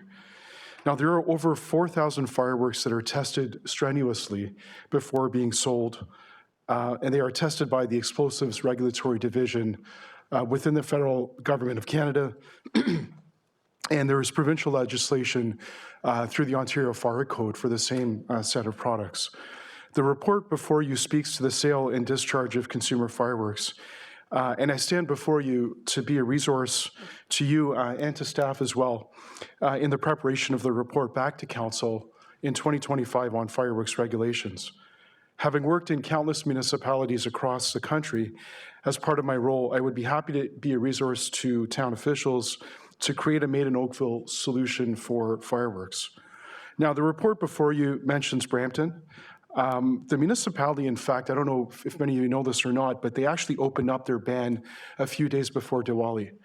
And they did that to remove the most common product sold of fireworks in this country, and that's a sparkler. And they allowed that to be used, possessed, and sold. So there actually is no ban in Brampton anymore. This means, as I said, there is no ban. And interestingly, a significant portion of fireworks complaints from Diwali in Brampton last week were actually from the city's own fireworks event for 20,000 people that produced noise complaints which far exceed what is both in volume and sound allowed to be sold and used by consumers. So their community event actually created more unforeseen problems. The report before you also speaks to Caledon, which is set to actually reopen their ban very shortly, 18 months after they passed it, because they're finding out that they just don't have the teeth to enforce their ban, with complaints up quite significantly, as the promise of the ban has actually led to greater community complaints up in Caledon. And in fact, this is the the situation in most municipalities. In neighboring Mississauga, in a recent staff report, it indicated that due to the fleeing nature of complaints, when fireworks are used on non-permissible days, bylaw enforcement takes 64 minutes to arrive at the scene and responds with only 10% of responses involving a human interaction. And the report before you touches on this under enforcement, where it states that, and I quote, enforcement is difficult to action in time. And that's absolutely correct. Mississauga, in fact, also added, they did not remove, but they added an additional day for use, which will be New Year's Eve. And maybe they'll celebrate that next year when they become an independent city. On January 1st. The report before you also discusses the Canadian Hospital Injury Reporting and Prevention Program data. And while there were 210 injuries over 12 years due to fireworks, let's keep in mind that this represents 11 cases per 100,000 and 0 deaths over 12 years. Why does that matter? Well, if you look at the data, it actually states that candles are responsible for 800 fires per year, resulting in an average amount of deaths of 8 per year, 115 fire injuries per year, and 26 million in damages from candles. We're not here to talk about candles, but it gives you a sense of comparison. The complaint data in your report also shows a decreasing trend from 2021 and from last year and year to date, which is great. And I think this has been the experience that I've certainly seen in cities across the country. Obviously, there was a high during COVID due to restrictions when we did see an unprecedented level of interest in fireworks. A lot of that has come down in communities across the country. Residents, of course, were looking for other activities during the lockdowns, and fireworks did permit that at that time. Now, on the notion of drone shows in your report, I want to remind council that drones do not provide the multi-sensory experience that fireworks do. They're not culturally significant. As we know, fireworks, of course, are used in Lunar New Year and in Diwali. And they also come with complications. As Councillor Knoll would know, and I rewind to a previous life, and we sat together on the Airport Advisory Committee, this city's on a flight path. And so using drones, you'd have to be very mindful of that. And they've also led to complaints with drones reminding some residents, in fact, of active warfare, given that drones are used in active warfare in places across the world, places in which this community, of course, is welcoming those individuals from. Moreover, as your report shows, drone usage would cost taxpayers tens of thousands of dollars and would actually not negate the use of fireworks because of the multi-sensory experience that fireworks provide. Now, while the report before you discusses silent fireworks, it is important to note that the federal government actually does not classify fireworks, silent fireworks as a product. There's a report in front of you that we've put together, I'd ask you to take a look at, that talks about silent fireworks. And the City of Halifax actually did a really interesting report on silent fireworks and concluded that they actually don't even exist. They're not categorized that way by the federal government. So to be clear, the option before you in the report, option 1, prohibiting the sale and discharge of fireworks simply won't work. As we know, bylaw enforcement is reactionary, it's expensive, and your residents will simply purchase elsewhere from other communities, or they'll buy online. By allowing a prohibition, as elected officials, you would inherently be creating an underground illegal market where contraband product could also be sold from the back of a truck with product not tested by our federal government or approved to be sold. The second option before you would require residents to obtain a permit for fireworks. I can tell you that that won't be followed in this community. As Milton is about to find out, no one is going to seek out a permit and get drowned out in red tape as they're proposing. Residents will continue to use the product. And what's being proposed in the report at $2,000 to spend on public education across the city will not make a dent. And we stand here ready to put our resources in to help with that, if that's something the town of Oakville is interested in. Option 3 in the report represents a feasible and realistic solution, providing a time limit and specific days for use that would allow residents to celebrate. Changing the number of days for sale will actually also not hold water because, again, residents will buy in other communities or online. Just because you've got 3 or 5 or 7 days before doesn't mean they're going to stick to that. They're going to do what's convenient for them. And we've seen that in communities across the country. So based on our work in cities across Canada, education is the solution. The CNFA's vendor certification and employee training program is available to your staff, your residents, and anyone in the community at no cost. Our courses have been used by hundreds of people in other cities. They've been embedded into fireworks bylaws, and we'd be happy to work with city staff to do what is required and to create that Made in Oakville solution for you. Now, whilst various options presented by staff report outline cost to your budget, let me say that the cost of working with us, with the association, would come at $0 to your operating or your capital budgets. Using fireworks responsibly and safely is something that we firmly believe in, and we are proud to have launched our Be a Good Neighbor program. There is a program, a flyer that I've included for you. It's also available on our website that reminds people of the essential fireworks safety rules under the key banners, and it's actually born out of federal regulations. Prepare ahead of time, inform your neighbors, respect those around you, be safe, and celebrate responsibly and clean up. And it is actually required to be included on the sale of fireworks. It's something that we as an industry do, and it can be modified to any community. So we look forward to working with city officials on a Made in Oakville solution, as I mentioned earlier. And I want to say that, again, for your reference, the documents that I've provided to you are also available on our website, nationalfireworks.ca, and happy to take any questions. Well, thank you very much for your information. You've solicited at least one question. Councillor Dudek, and then Councillor O'Meara. Thank you very much for coming tonight and your kind offer to work with us in a Made in Oakville solution. A couple of years ago, we introduced a bylaw restricting the use or deployment of fireworks before and after a certain time frame. That has not worked. Given the fact that you have this pamphlet, Be a Good Neighbor, and we don't have some people being a good neighbor, what do you propose to do to curb that? Given the fact that, as you point out, sometimes enforcement is an issue. Yeah, through you, Mr. Mayor, Councillor, I think that's a great question. There is no excuse for bad behavior, for people to be using products which in many municipalities have a set prescribed time limit, right? 11 p.m., midnight, what have you, in other communities. And, we really think the solution to that question is continuous education and letting people know what the rules are. Now, I know we heard earlier tonight, you guys have been the unfortunate victims of losing your local newspaper, right? That's devastating. And we've seen that in other communities with Metroland, obviously, as well. But getting that out, getting that message out, takes persistence.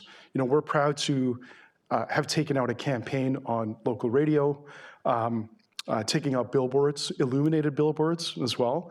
And there's a reason for that. It's because people will look at them and perhaps before they use to know what the rules are and to check with the local bylaws, right? Because every city is different and everyone has different rules, whether that is for May 24, for Canada Day, or for other holidays. So I think it's continuous education, Councillor.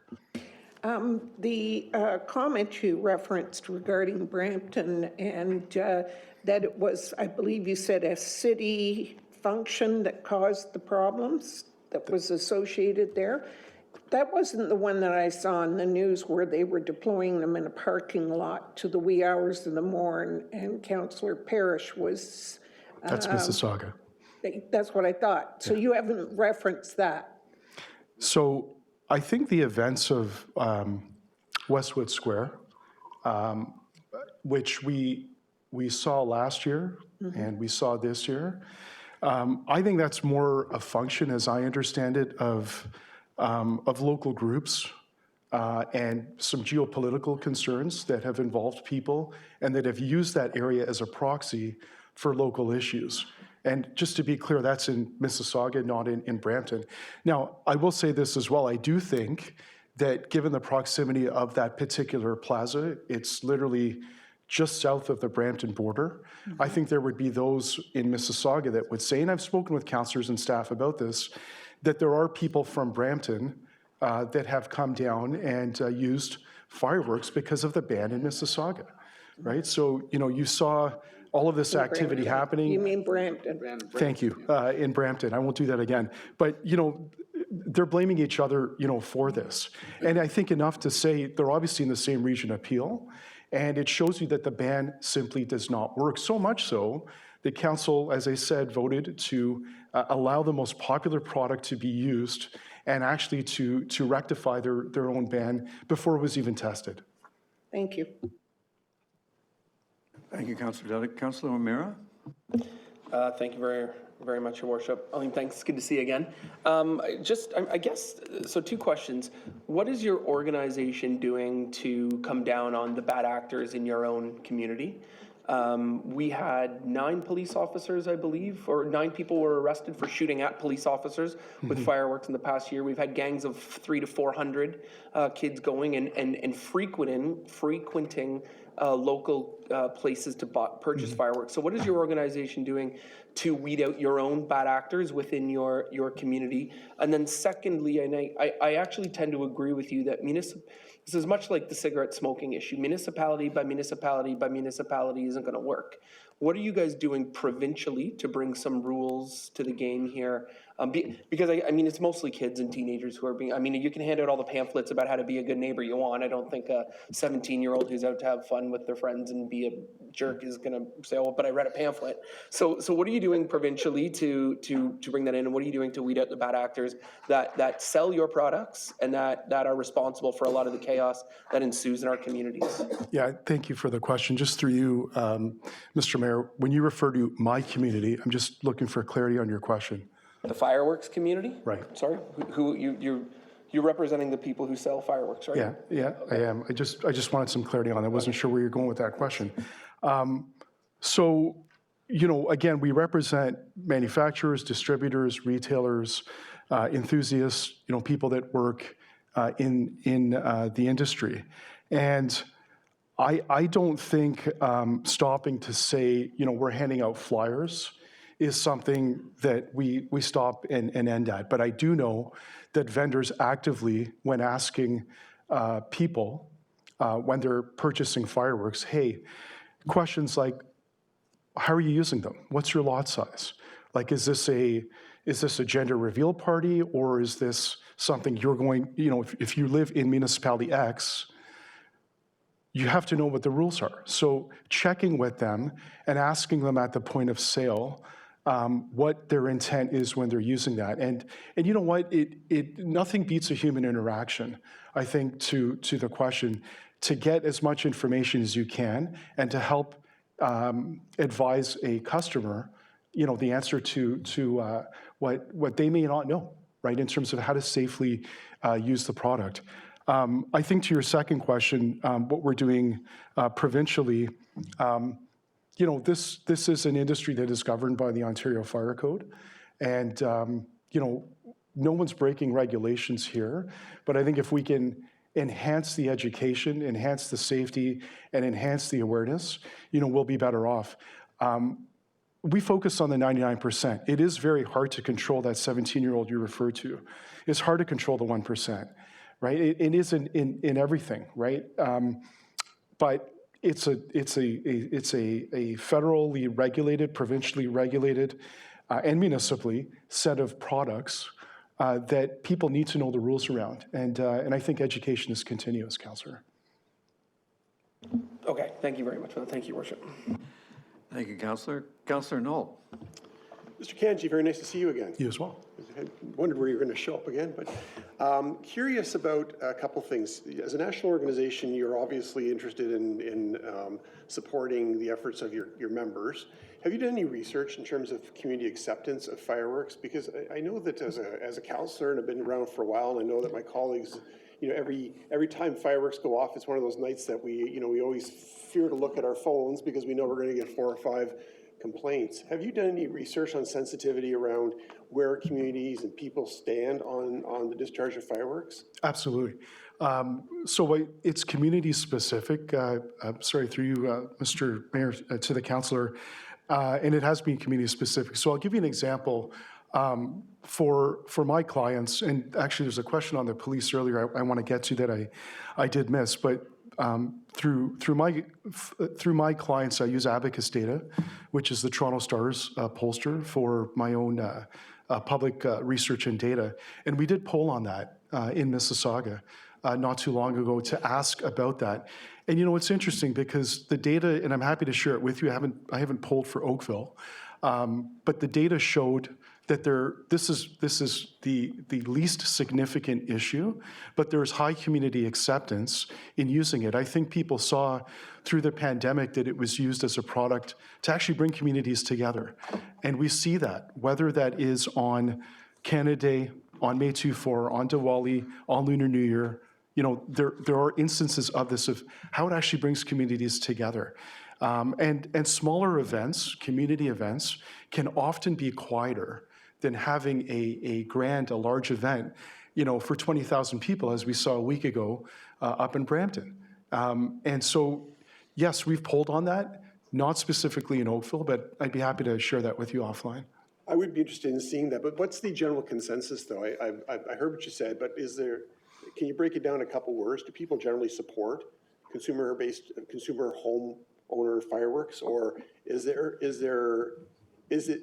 this noise we're hearing, or is this concern we're hearing isolated amongst certain people? We've certainly seen acceptance, and you know what? I can point to cities across the country. I know this community. This is council I'm standing before that is interested and concerned with Oakville, but we've seen cities like London, Ontario, Chatham-Kent, Saskatoon. I would say arguably smaller communities that are a little bit less diverse and smaller than Oakville, that have included things like Lunar New Year and Diwali as fireworks permissible days. I think there's an acceptance of it, but I think to the earlier question, there's no tolerance for bad behavior, and it's about continuous education. I think I don't think it's an industry that is dying. I think there are changes. There are quieter products that are being brought on stream and into communities, but certainly acceptance for what is a longstanding tradition in this country. It's fascinating. Out in Vancouver, they've got a very strong tradition of using fireworks on Halloween. We don't have that out here. And it's just really interesting. They've got Guy Fawkes Day. I wish I hadn't said that, actually. Say that again? I wish I hadn't advertised that, but okay. Yeah, no, Guy Fawkes Day is, huge in British tradition and custom, something they celebrate out in BC, not so much in Ontario. So, there's differing, involvement or community acceptance in this. And I think just to the earlier question, and in full disclosure to everybody in the room, and I'm happy to say this as well, that as part of my government relations practice, I also do represent the largest local police force in the country, and that's the Toronto Police Association. There is no interest from the police force of the largest police force in the country, and I would be willing to bet you others as well, including here in Halton, Peel, et cetera, of enforcing fireworks complaints. It's just not what they do. They don't enforce noise complaints. They enforce public safety complaints. And yes, I am aware of what happened, obviously, earlier in May of this year, but it comes back down to education, right? And, we can argue the merits of bad behavior, but I could question where the parents of the 17-year-old that was conducting himself in that way on that evening. So you mentioned that your organization is involved in advocacy within communities as well, or maybe the advocacy, not education in communities as well. And unfortunately, you mentioned billboards and radio stations, not something that, is, in addition to not having newspapers, we don't really have a local radio station. We have one billboard. So what else could you do for us? Yeah, I mean, and the interesting thing with billboards as well, particularly on 400 series highways, is the messaging oftentimes has to be generic, right? Because I can't say something on a 400 series highway when there's, 6 communities that run through it. Or Gardner billboards, but Gardner billboards, as you drive down into downtown Toronto, are being seen by people on the GO train that live in this city and in their car when they're driving in and out of downtown. And it is, misuse is illegal, check your local regulations, know what the bylaws are, because in the GTA alone, of the 29 municipalities, there are different rules. And I think it's that continuous advocacy. I did a debate on the agenda on TVO on June 30th with a councillor from Brampton. And we debated this, right? He had his position, I had mine. And I think it's that continuous advocacy, continuous engagement, using social media, I think, in different ways, leveraging our vendors, our enthusiasts. We hosted a fireworks summit in the middle of the pandemic in Toronto, and for the city of Toronto. And I think it's just engaging people and thinking outside the box. You're right, there's no radio station. You're under the shadows of larger cities. So I think we got to get creative, and we're happy to work on that. Okay. Thank you very much for your answers. Appreciate it. Thank you. Thank you, Councillor Knoll. Council, I just want to call your attention to the clock. You have well more than an hour of work left, and the meeting sunsets at 10:30 unless we vote to go past the hour. The good news is, I believe that Tuesday evening, tomorrow evening, is free for us to resume. Should we linger? Should we linger too long on these things? So that's not a threat or anything like that. It's not a threat? No. Or is it a promise? I'm just saying, you've got a lot of work to do. Councillor Adams. Thank you very much. A few sparks on that question. Lovely note. Okay, so how much space is needed for a Roman candle to be safely? How much space is, sorry? How much space is required to safely put off a Roman candle? Yeah, so great question. Before I answer that, I should tell you that the industry has made volunteer efforts, not waiting for the federal government to ban Roman candles, which is a process that's going to take multiple years, and has said voluntarily that we will not be selling those products anymore. So the space requirements on any product to be used are actually on the product, and they vary. They vary. The height, all of that varies depending on the product. But I can tell you that as a product that has caused problems in the past, the industry doesn't sell those anymore. Okay, well, it appears that there's all kinds of other products that are equivalent in as much as there are fireworks being shot off all the time that are obviously going up in the sky. And I could probably count on the number, like my fingers, of the number of properties in my ward that'd probably be safe enough, big enough to have that if you're not putting them off in one of our parks or some other place that's not your property. And it's just countless numbers of occasions where we have these problems. So it appears on that front, you don't really have a good answer.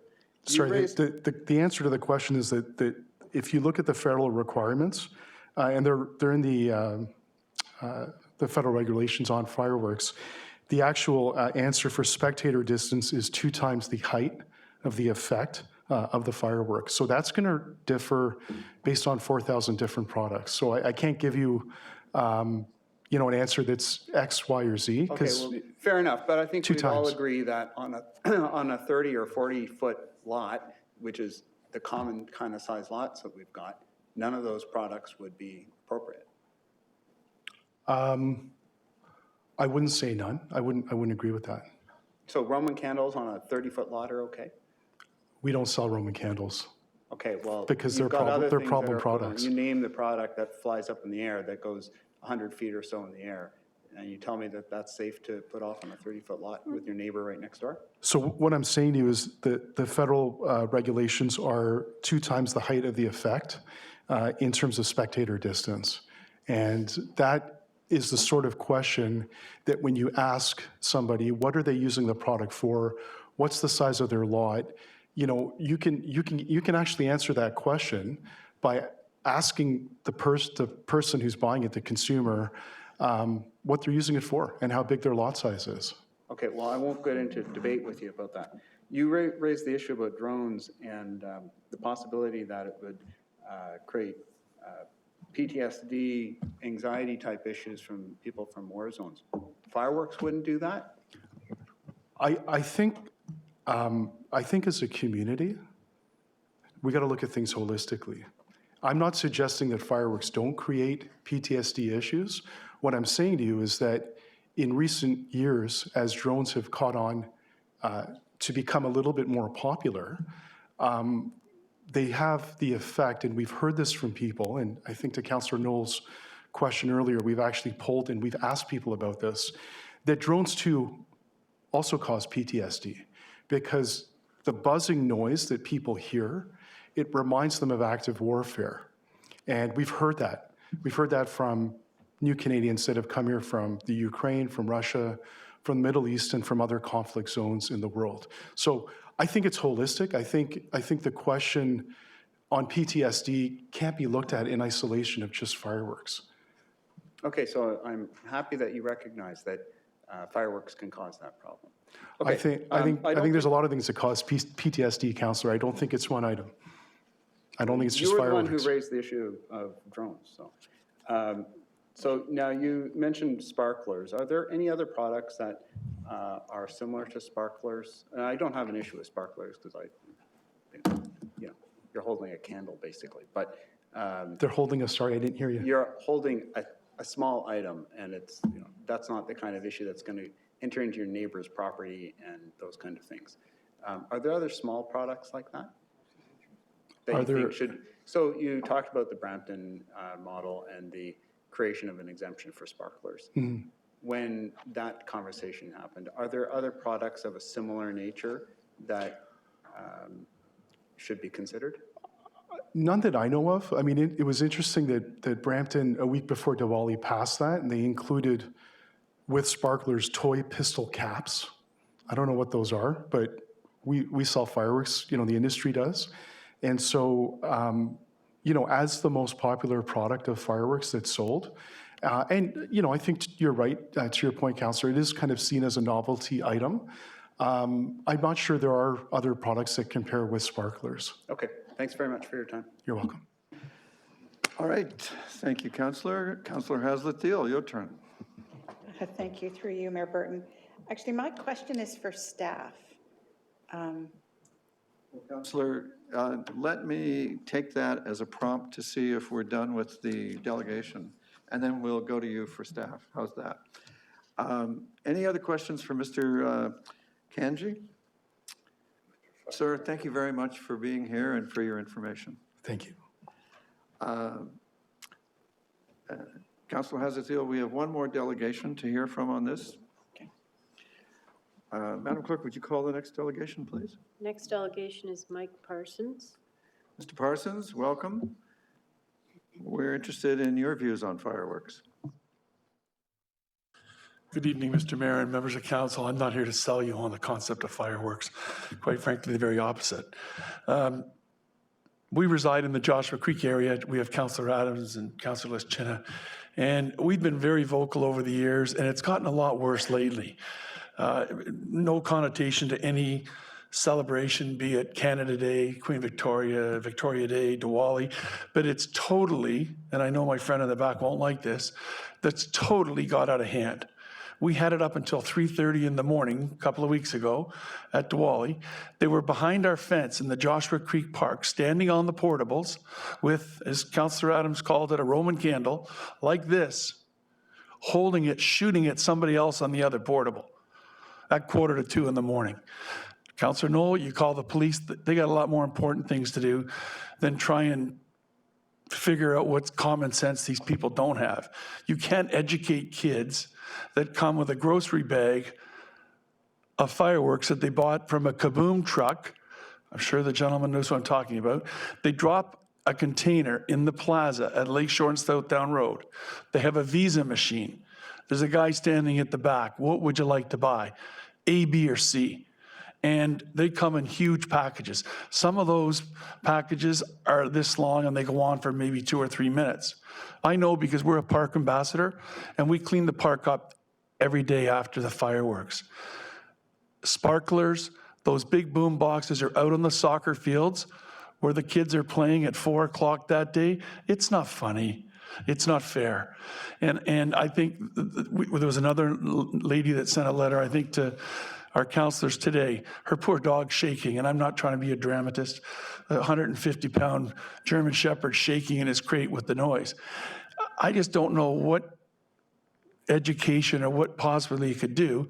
In the state of Massachusetts, there's no fireworks. None. They're not sold. And don't buy them in Pennsylvania and bring them in, or New York and bring them in, because they'll take them off you.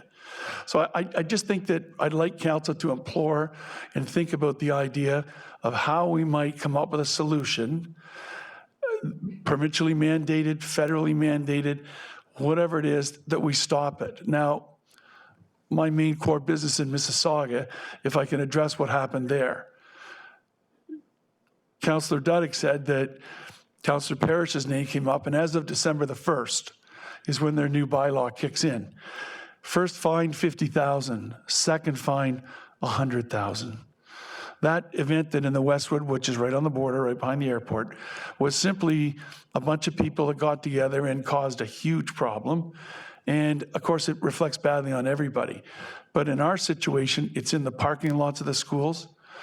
It's in the playgrounds of the schools. We talk about sparklers not really being that important. It is when your kid's running down the soccer field and they're on the ground. You can't see them after they burn out. So we usually collect between 2 and 3 bags as late as 2 weeks ago Monday when they had the celebration for Diwali, cleaning up after people. They light them and they leave. Don't tell me they clean them up, because they don't. And that's all I have to say. Well, thank you very much for the economical way you said it. Thank you. Councillor Elgar would like to engage in a bit of conversation. Just to be clear, it's not just Diwali, it's any, like. Absolutely, Canada Day, all of them. What you're talking is complete ban, no matter what. Correct. Diwali's only one of. Exactly, yeah, no, I get do it. not take that as an example. Any one of them are just as bad on Canada Day as they are on Diwali. Yeah, thank you. All righty, Councillor Adams. Mike, I just wanted to thank you for sitting out the entire evening with us. Mike, I think you thought that we were going to be able to hear you at like 7 or something. When he was going to cancel the meeting, I just about died. 3 hours later. I just wanted to thank you for waiting the time that you waited to say as quickly and calmly as you did what you had to say. Thank you.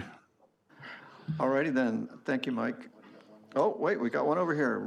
Councillor Chisholm. No, it's more of a statement, and thank you for your presentation, and I do agree with you. We have major challenges down by the waterfront all the time with respect to 2 o'clock, 3 o'clock in the morning. But what I've noticed in all the years of having fireworks their displays or fireworks and their celebrations, but what's happening now is that it's becoming they're weaponizing them. It's dangerous. Fireworks. The kids are getting them and they're firing them at each other, and it's really getting dangerous. And that's the challenge. The police need to come into this this fray now, because what's happening, they're weaponizing them and they're shooting at each other. And this is what the biggest concern is. With all due respect, that's what's happening. And the reality of it is, guns don't kill people. Well, you know what? Fireworks can kill people too, and when you're lighting them and pointing them at people, and these are these Roman candles, and they're just firing bang, bang, bang. I've got a real concern. It's almost like a little warfare out there with these kids. And we had that problem down at Tannery Park last time. Councillor Adams, in just closing, I can say, ask the question, how high they go in the air? Well, my answer would be stand underneath the gazebo and watch them let them go. They go about 6 feet, 7 feet up into the top of the gazebo, and then obviously there could be a fire. So they're not just standing outside, they're under the gazebo, they're under the playground, they're under the slides. You people have had slides burned before in the past. Thank you. Thank you, Mike. Councillor Hazard-Thiel, you had a question for staff. I'm not sure really where to go with this, but as I was pondering it, and where I'm coming from is I've watched neighborhood parks do fireworks responsibly for many years, and clean up after themselves. So I'm a bit taken aback about how difficult it is, though I did get one email where their concern was around the noise impacting the dogs, as well as individuals who have PTSD, and air quality. So I'm wondering, you've got some notes in the report around air quality, but is there any more information about air quality and the impact of these on our air in general?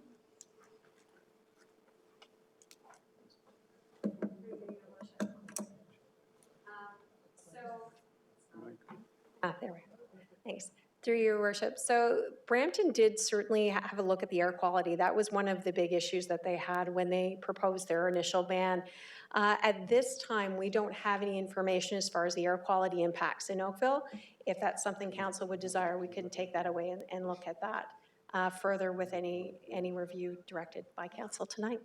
Okay, so, but there is some research out there potentially that from a Brampton perspective and others. And in terms of controlling, because, I mean, part of this is also controlling the number of days. So one of the other things that are out there is it doesn't happen on just May 2-4 day. It really is, you know, it's the day before, it's 2 days after, I didn't use up all my fireworks, so it's the next weekend. So in your research, because what I was taking away from some of the things you said is singularly focusing it on one day is an improvement from where we are, if that's in fact where we ended up. Through you, your worship. Correct, that is one of the options that would be available. There are a number of municipalities that have looked at a reduction versus a complete ban. London, as previously mentioned, was one of them. They reduced the number of days overall, although did include the Chinese Lunar New Year. Aurelia is another one where they've restricted days in residential areas. So there are different models out there that we could look at as different opportunities. But certainly right now in Oakville, we permit the day of, day before, and the day after. So reducing that to a single day certainly would provide some sort of improvement. Yeah, it strikes me that people either love their fireworks or hate them. And I think that it's been said that there's enough irresponsible behavior that it's a bit shocking, but at least limiting it and making the penalty more significant may be something we should be pursuing harder, so that is part of the education piece. Thank you, Councillor. Councillor Nanda, and then Councillor Shi.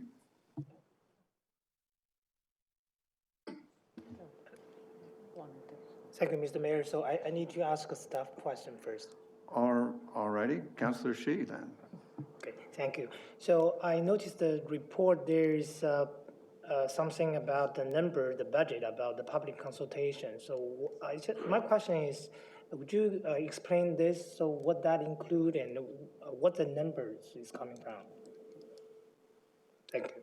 Thank you. Through you, your worship. The number for the, as far as the cost of the public consultation, really is around staff requirements. So what we would be proposing is to have a staff member, one of the officers, really conduct that research and take that lead. So it would be dedicated time for that person, that individual, for several months. Okay, understand. Thank you. Councillor Nanda. Thank you, through you, Mayor Burton. I was wondering if this would be appropriate time that if I could move this to refer this to public consultation with a couple Motions are in order. I'm happy to accept. Yeah, with a couple of changes. It says under public consultation to come back, to consult with public and come back in 2025.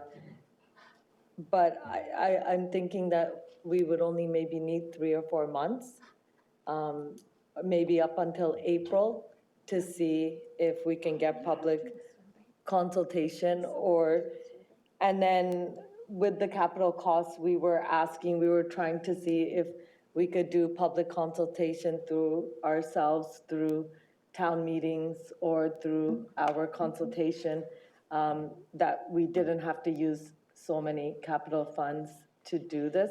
It just seems based on a variety of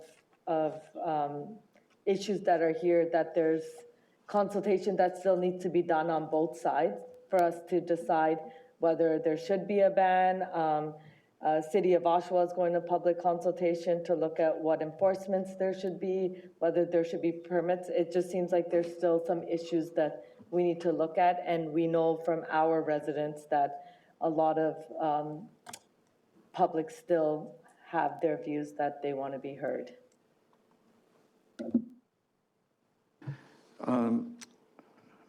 Thank you, Councillor Nanda. Do you want to write that out for the clerk, or would you like to, let's check with the clerk and see if she caught all that.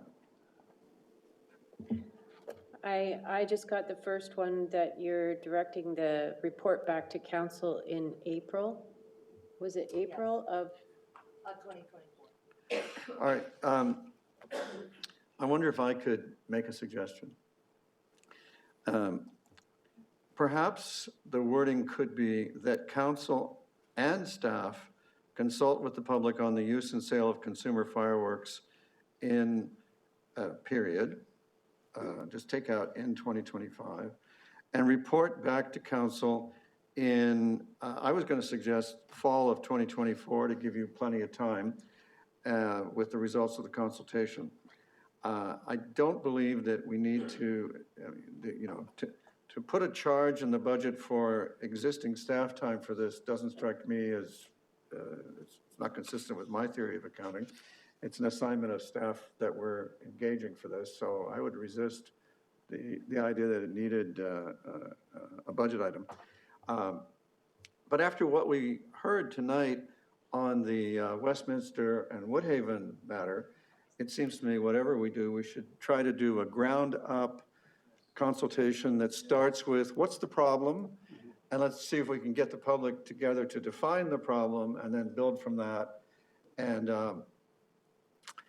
perhaps if I can find a willing volunteer, I might even appoint a mayor's advisory group to also conduct some work in this area and public consultation. But we don't need a motion for a mayor's advisory group. I'm just promising to do that as a bonus to the discussion this evening. So is your wish that that's your motion, Councillor Nanda? Yeah, that would be great. And if we could get a recorded vote as well. I couldn't hear you. What? If we could please get a recorded vote as well. I anticipate that a recorded vote's going to be a popular idea here. Now we have 4 more speakers, and there may be more. And I'll just remind you that you've got more than an hour's work left. Councillor Adams, you're next, then Councillor Knoll, then Councillor O'Meara, then Councillor Grant. Okay, I believe we need to take some further action this evening. And I think in order to help us try to perhaps come to a kumbaya moment, I would like to, I'm sorry, I'm trying to speak to you and I'm trying to speak to this, so. Well, in parliamentary procedure, you're actually supposed to speak to the chair, but. And that is what I'm trying to do, okay, using this microphone to my left. Okay. And so, in an attempt to maybe come to a kumbaya moment, I'd like to have us consider an amendment to what was just put forward. And that is that in addition to the consultation effort to try to come back within, I would like it to come back a little bit sooner than a year. But leave that aside for a moment. What I would like to amend the motion with is by adding that staff also prepare the necessary bylaws to implement a prohibition on the discharge and sale of consumer fireworks. And so that would come back so that we have that in hand and are able to pass it if that is the desire of council and the public. All righty. Your amendment is in order. Are there speakers? So now the rules are that you can only speak if you're speaking to the amendment by Councillor Adams.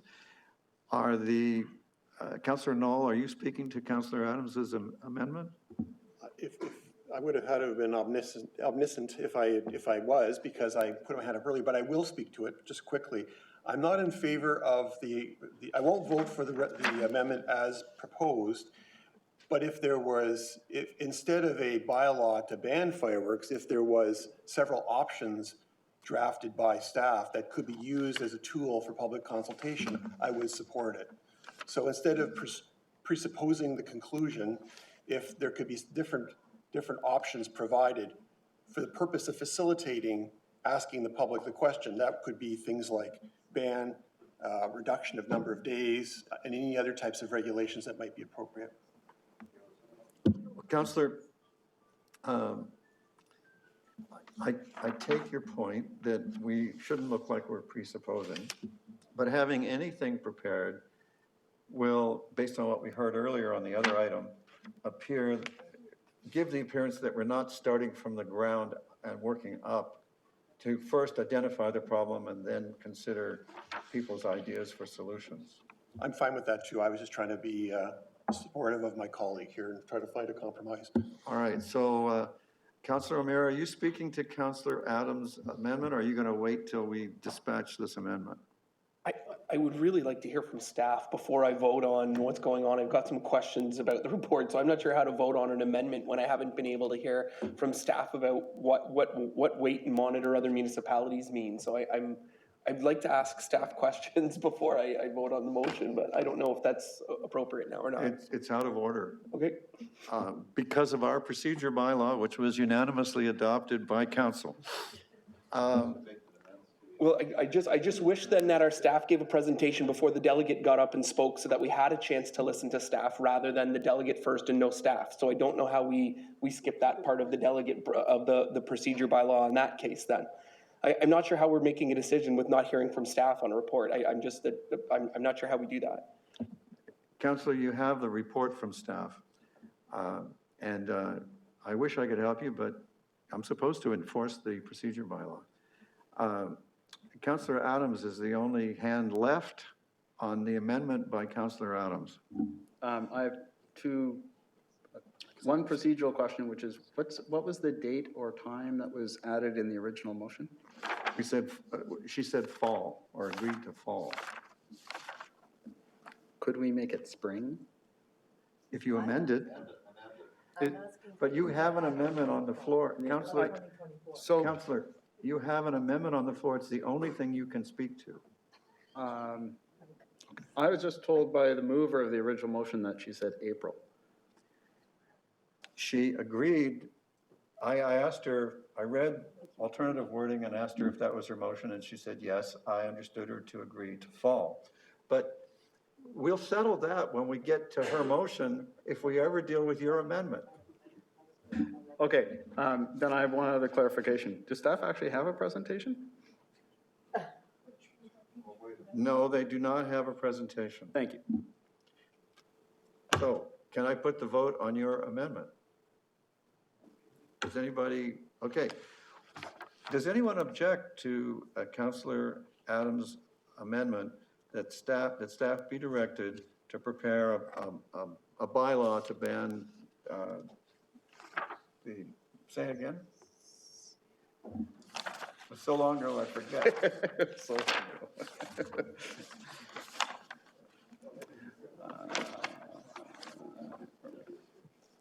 that staff prepare the necessary bylaws to implement a prohibition on the discharge and sale of consumer fireworks.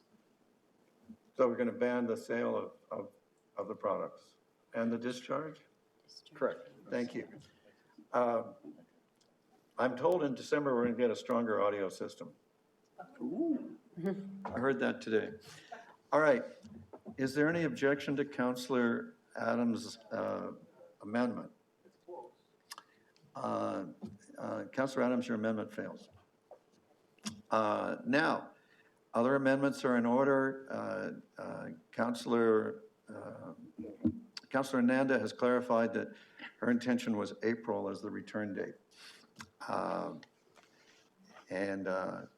I have hands. Councillor Knoll.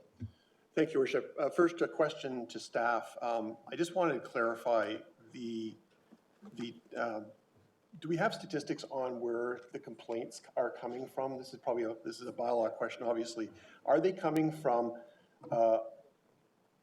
residents who are legally, ethically, and appropriately discharging fireworks, or are these strictly, are majority of the complaints coming from inappropriate discharge and use of fireworks?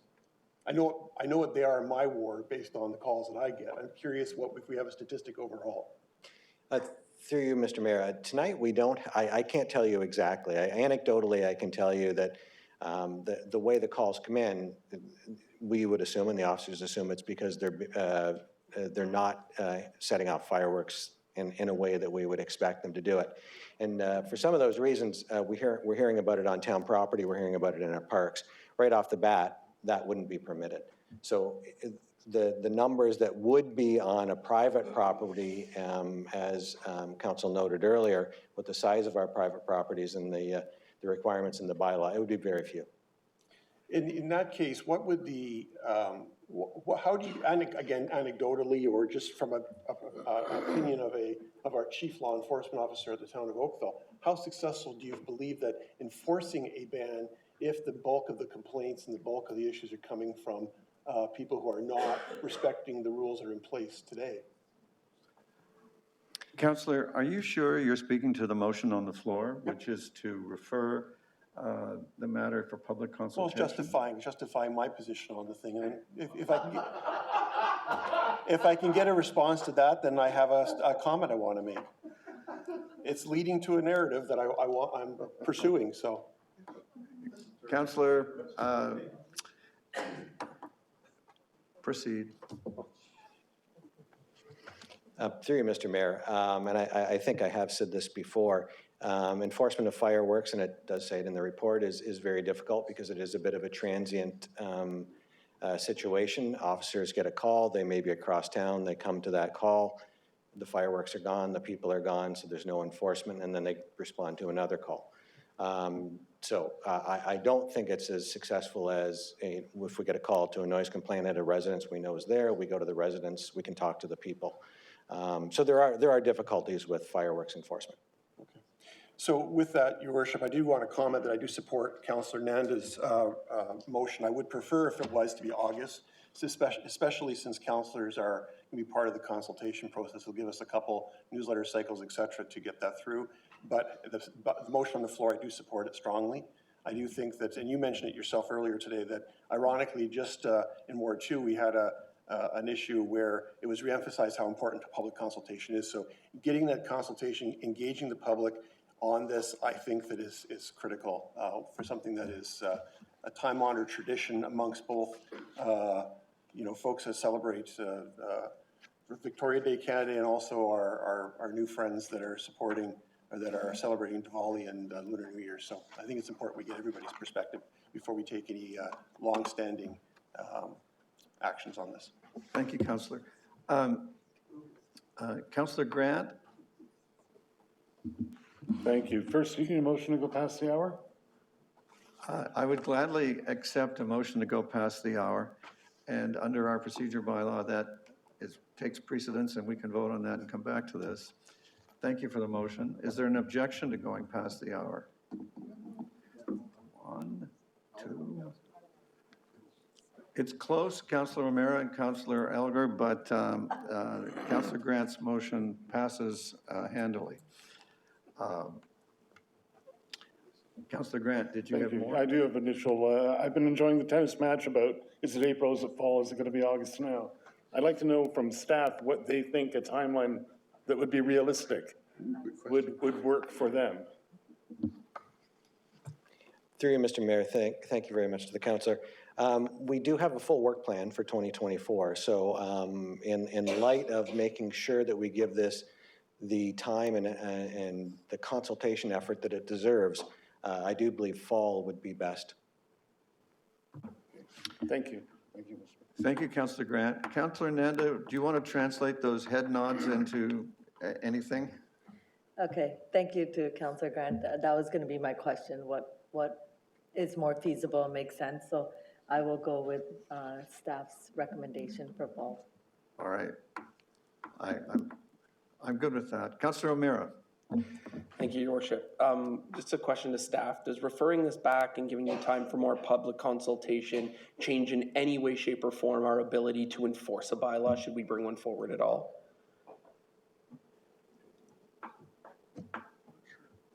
Through you, Mr. Mayor, just to clarify, you're asking if we enacted a bylaw, would the time gap between now and then be problematic? Or are you asking enforcing the current bylaw? Well, I mean, referring this and getting this done right now, and is your staff going to come up with a better way to enforce this through consultation?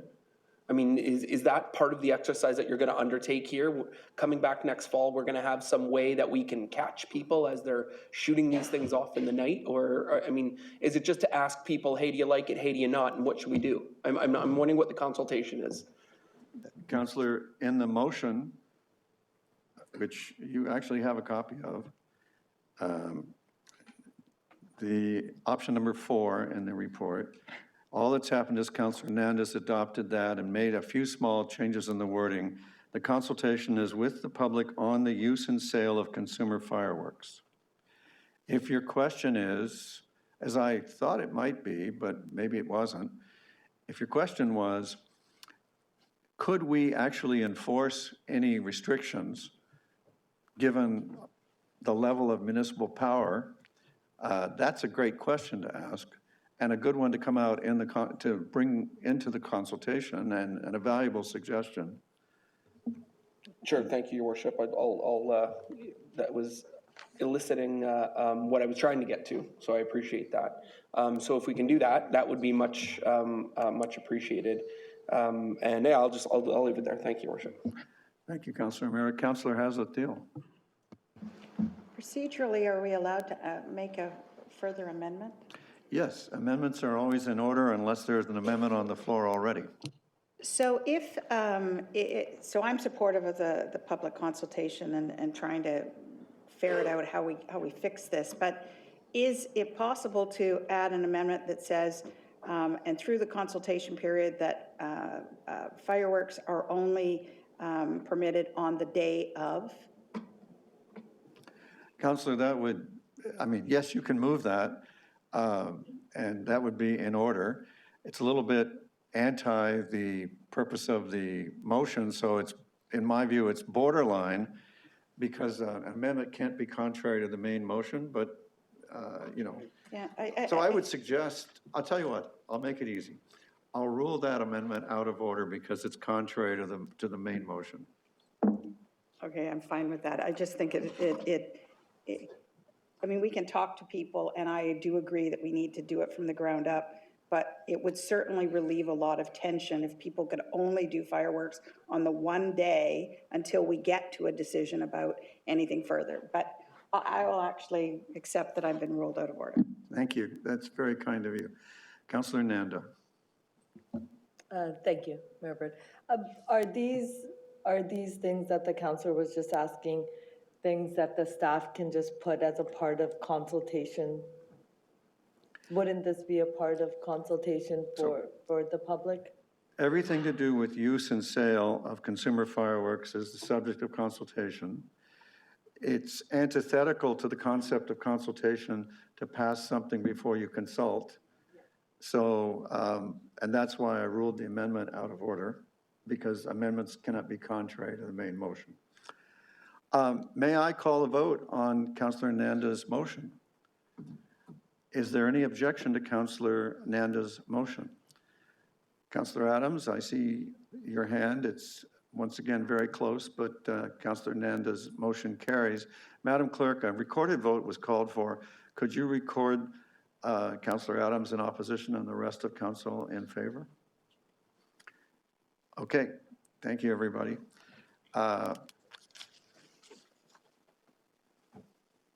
Good news, we get to move to the 2024 council and committee meeting schedule, and it would be in order to have a motion to approve the schedule recommended by the clerk. Councillor Elgar, thank you. Any objection?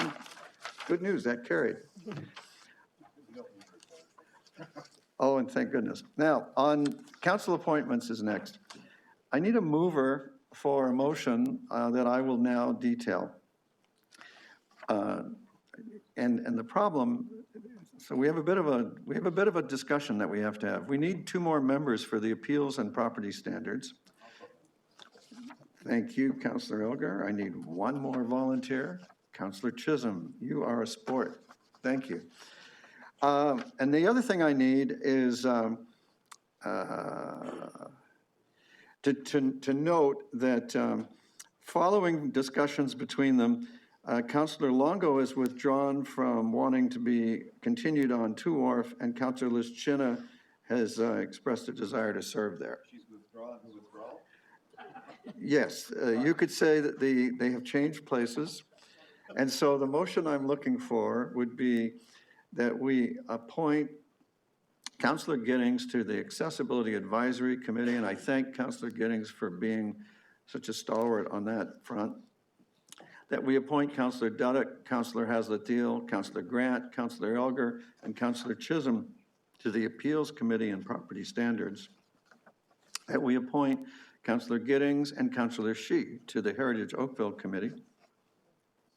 Councillor Shi? Thank you, Ms. Mayor. I raised my hand. So I just want to move a motion to remove my name from the Heritage Committee because I understand that Councillor McNeese had put his name on it. Oh, you understand more than I do. Councillor McNeese, are you volunteering for this committee? I will accept for Heritage Committee. I'm sorry? Yes. Thank you. Thank you. So the motion continues. Councillor Giddings and Councillor McNeese to the Heritage Oakville Committee, and Councillor Lischina to 2 Wharf. Who is my mover of this motion? Councillor Duddick, thank you. Is there any objection? Councillor Shi, you're not objecting. You just forgot to take your hand down. Is that right? Okay, that's carried. And that brings us to 10.7, the Community Spirit Awards Selection Committee Terms of Reference. We need a mover that the revised terms of reference for the Community Spirit Awards Selection Committee attached as Appendix B to the staff report dated November 7th be approved. Councillor Grant, thank you for that. Any objection? Okay, that's carried too. Now we have a staff presentation on 10.8 for the governance review update. And the presentation is being given by Jane Closey, our CAO. Madam CAO. Good evening. Thank you. Good evening, Mayor Burton and members of council. I do have a short presentation. Given the hour, I will actually try and condense it a little bit.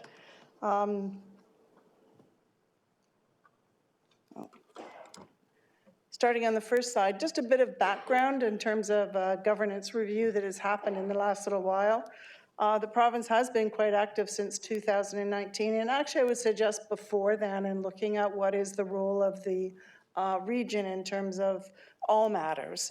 But in 2019, as all of you are aware, they had appointed special advisors in order to review regional government. That review, public consultation was undertaken. The report, we understand, was completed, but it has never been shared publicly.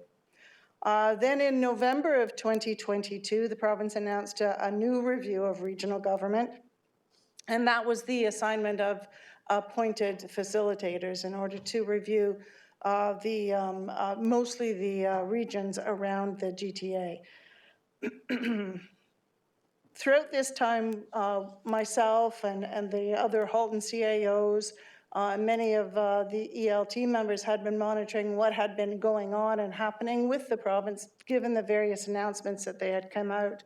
And we expected to see a terms of reference that would help us better understand what it was that the facilitators were going to do as they came and reviewed regional government.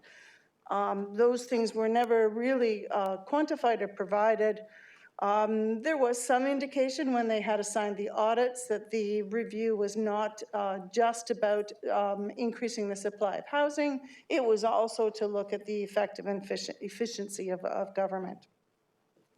It became a little bit clearer in June of 2023 when the Hazel-McCallion Act came in place in terms of the dissolution of Peel Region, which creates the single tier by the 3 municipalities, and that's to take place in about 18 months since the time that they announced it. And then in August of 23, at the AMO conference, it was announced that we would see regional facilitators assigned. So from a staff perspective, while we had hesitated in moving forward and looking at any additional information relative to regional governments, this was the time when we thought, they're moving forward to do this. We should be looking at what should be our position, or what should be the information that we would want to have available as facilitators came. So it was at that point in time they actually retained E&Y to do a look in terms of what we could consider when facilitators were appointed. And then, of course, in September, it did change again because the new minister had come in from Minister of Municipal Affairs and Housing, and he recommended that the review take place by the committee. And actually he had 4 specific things that he wanted to review, mostly revolving around housing, but also looking at the effectiveness and efficiency of government. And so the report that's in front of you today provides an update on what we have to date. And I'll just continue with the next slide. Sorry, there. No, I went too far. So the report that you have in front of it is attached to the staff report. E&Y facilitated a discussion among your executive leadership team in order to look at the possibilities of a single tier. In many ways, the dissolution of Peel is the test case on the dissolution. There has been previous experiences on amalgamation, but really amalgamation is a very different scenario than what the province has been looking at in the recent past. There are essentially 3 models to embark on, either an amalgamation, a dissolution, or the status quo. So this town's vision is a vibrant and livable community for all. The focus is on a community. We've purposely promoted the concept of a town, even though we're continuing to grow. So it's very much a part of our identity. And so assessing an amalgamation model didn't really seem to fit with what our vision is for the town. And so for that reason, we looked at what could we accomplish with a single tier to start the discussion and get a good understanding. The opportunity for an independent single-tier government would allow the town to make some important decisions around the town with autonomy and redirect the taxpayer dollars back into the community of Oakville. The initial look at what a single-tier Oakville might look like is just that. This is an initial look to see what it could accomplish and what it could look and feel like. It is, however, an opportunity for us to reflect on what we could be and where we could go through the work that has been done to date. Staff are also discussing with our regional partners any opportunities to improve the current governance system. There is a working group that has been established with the Halton CAOs to look at what kind of improvements we could in place, because continuous improvement in government relations is always important. So that work is also underway.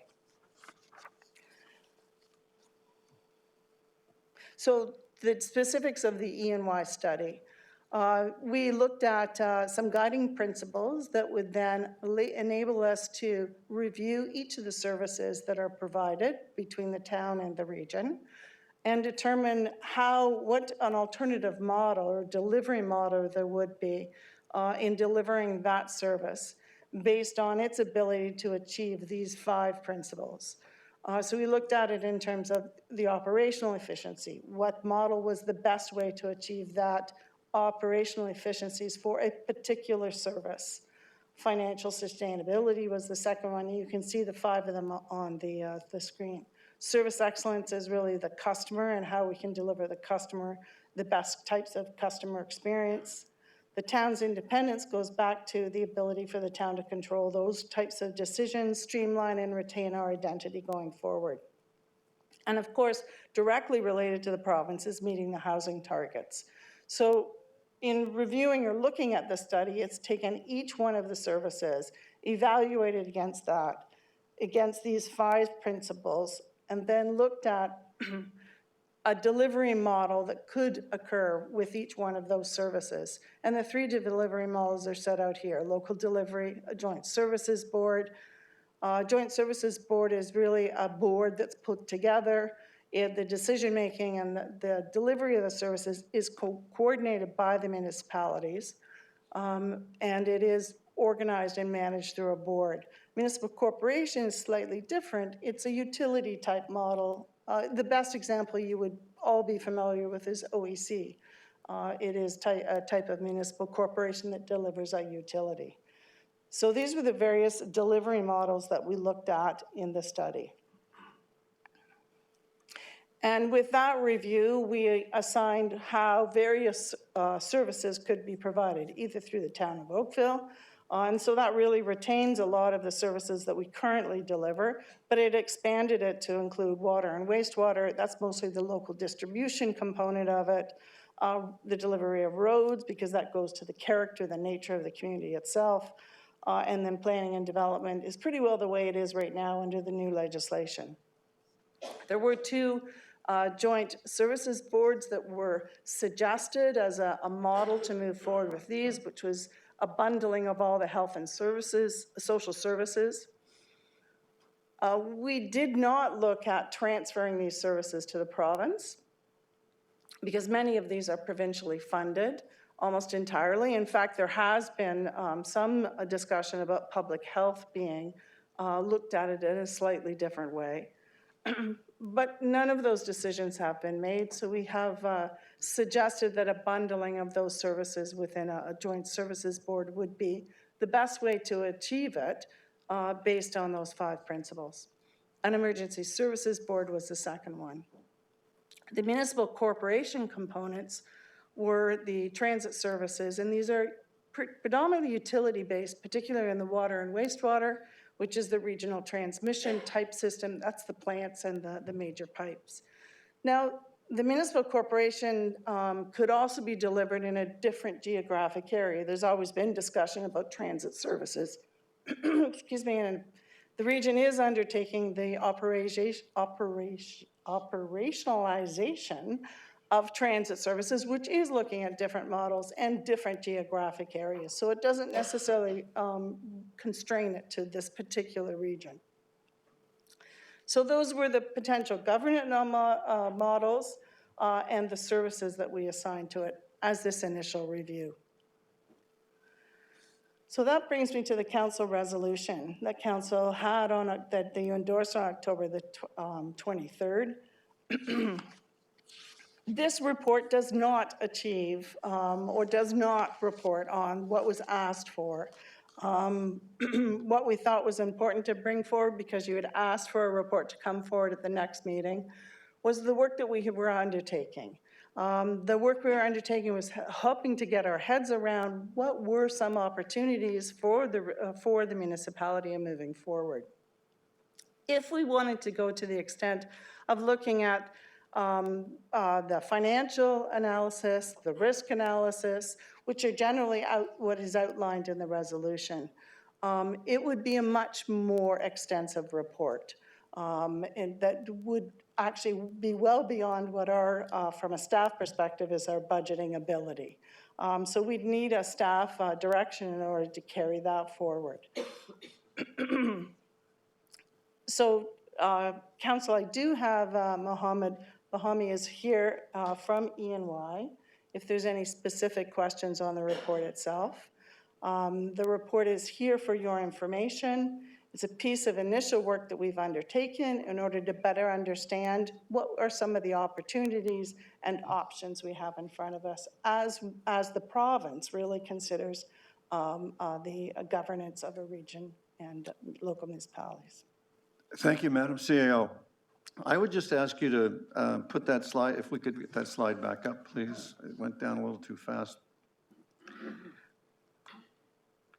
In the last block of this, it seems to me that staff have been clearly and unanimously asked to prepare this information. I don't understand why you need a further request to do it. This is a valid and binding council resolution. The reason that we're here with the information that we have for you today is that the scope of this report that's being requested would require some budget dollars for us to be able to do it, which far exceeds what we can approve. So with this and the information that we have, we could report back on the extent of budget that we would need in order to begin to do the work. I would suggest that you bring us back a recommendation of what you need and that we use the stabilization reserve for the purpose. If it's inappropriate to use a unencumbered capital reserve. Certainly, we can do that. Your recommendation would be eagerly awaited by council.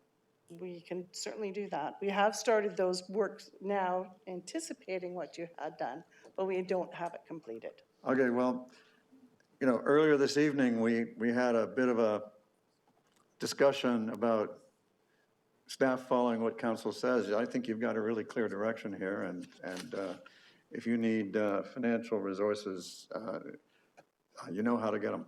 Yep, Mayor Burton, this was an update on the governance model, and so certainly we'll bring that back. Okay, could you now lose the slide so I can see the hands? Thank you. Councillor Elgar and then Councillor Giddings. Through you, Mayor Burton, thank you very much. So I was talking to Regional Chair Gary Carr, and he advised me that he's talked to the Minister Calandra, and the Minister has advised Gary they are not considering any dissolution of any other regions at all. Have you heard that? No, I have not heard that. And I'm not sure if any other members of council have heard that, but that's what Gary told me. And also last week at our workshop at the region, I think Mayor Krantz, apparently he was saying the same thing, that, I don't know whether he's which minister, but staff and that, and he's saying, no, they're having such problems right with Peel that Minister Calandra has said, that's it, we're not doing it. Not just to Halton, he's also told Gary was saying the other regions also. So I really, at this point, wouldn't like staff to waste any more time. And I would want to move an amendment to whatever motion that the mayor's talking about, that at this point we put a definite hold until we know more. I don't see the point of spinning our wheels going nowhere if in fact what the chair is saying from what the minister has told him. Like the minister said, we're only going to hold one meeting. It's already happened in Barrie under the MPP. I think it was Laurie Scott or something like that who was doing that, and no other meetings have been scheduled. So, Councillor? Yeah, thank you. The motion you want to amend is a motion that was passed on October 23rd. You can't amend it. It's been passed and adopted unanimously, I might say. I have different information than the chair has, and when I was at the committee in Barrie, I was told that they were adding more meetings, and they hadn't announced where or when they would be. So I think that what we are best advised to do is to prepare ourselves for the possibility that it could happen and know what we want and know what's efficient and what's not, so that we aren't scrambling at the last minute. This has been a very activist government, as you've probably noticed, and there's a lot to be said for being prepared. Well, Mayor Burton, I think I already know what you want, because you said it at Hansard, which everybody has a copy of if they printed it off, that you absolutely, definitely want to get rid of the region. And I want to stress that when I say that we don't need the upper level of council, I'm not saying that we might not need shared services, and it goes on, but it's like we know where you stand. So like, I'm trying to figure out why that we know where you stand, and you have the strong mayor powers, But why are we going to keep ragging the puck and throwing staff? How much money? I forget. Well, we don't know yet how much money we need. I really think that we have to stop this now until we find out more from the province. Well, Councillor, right now, you don't need to do anything because staff aren't going to do anything until they come back to us and ask for money. Why don't you wait till you hear that? Well, I'm not sure that's what I heard. I heard you say council has already approved doing a lot more work. Did I misunderstand? You did. I think you only heard part of what I said. Okay, what did you say then? I said, council has given a clear direction, and staff has said that they need authorization to spend more money to complete that assignment. And I said, well, then you should come back with how much you need and where you're going to, which reserve fund you want to get it from. And at that time, you can make a better informed decision. So we are authorizing them not to spend any more money. It's a funny way of putting it. It's a funny way of putting it, but they have no authorization. They want authorization. They need to come back and give us the amount they want authorization for, and I recommend that we wait and see. Well, and I'm not going to rag the puck anymore, but I hate throwing money away when we know, based on what the minister's saying, and he seems to be a man of his word, this minister, and he's not going to do anything else, at least for this term, so. All right, well, thank you. Councillor Elgar, I'll just point out to you that he's changed his mind already a couple times. So, Councillor Giddings? Thank you, Mr. Mayor. I agree that we need more discussion and analysis on this.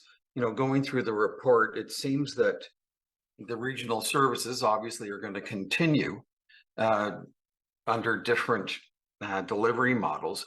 I'm concerned when I see that the HRPS, the combined service delivery may cause the structure to become inefficient. Fire has its own issues as a result of wage differences. Paramedics, it talks about cultural differences. Waste, it's going to still operate as it does regionally through a different delivery method. So in terms of cost savings, I look forward to a detailed report. I guess my question for the CAO is, we are one of the municipalities that's going through this. Are other municipalities looking at having deep dives in terms of the finances as well? Through you, Mr. Mayor, other municipalities in Halton or other municipalities throughout the GTA? Great question, either. Okay. I'm not aware of it in Halton. In Vaughan, I believe there is also similar work underway. I think there was a resolution in Markham, but I don't know what they're intending to do in that case. But it is more of a deep dive, if I understand, in Vaughan in terms of what are the implications. Very similar to what the council resolution is here.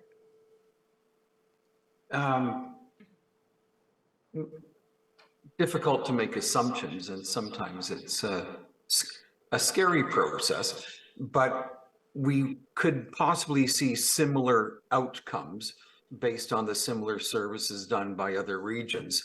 I just think that it's necessary to look at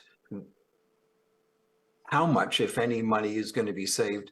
And as the report, comprehensive report, talked about, some of the potential pitfalls or non-positive outcomes. And I'm just wondering, in terms of timing, further to the mayor's request, how long are we looking at? Because this is a pretty fast-moving train. How long it would take us to do the work? Is Yes. that what the question is? Well, Madam CAO, I think we can wait for your proposal to answer that question. Okay, that's fair enough. And we'd be much better informed rather than off the top of the head guess. Might you agree to that? Yes, I think that would be much better. Because, Council, there's no decision being made tonight beyond to receive and file this report. Councillor Hazlet-Thiel. Thank you, Mayor Burton. I do have a few questions for the E&Y report that we have in front of us. what was the cost to generate this report? I believe the cost for that was about 80,000, 75 actually. Okay.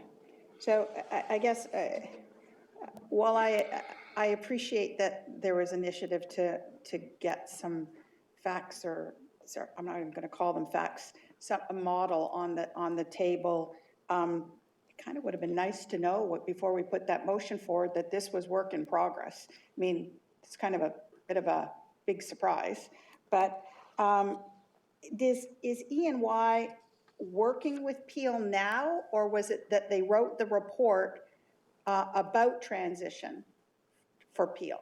I just want that clarity. It was about transition. So they're not actively involved in the transition process, which the rumor mill has, chaos kind of running through it. I would leave that to Mohammed to perhaps address that.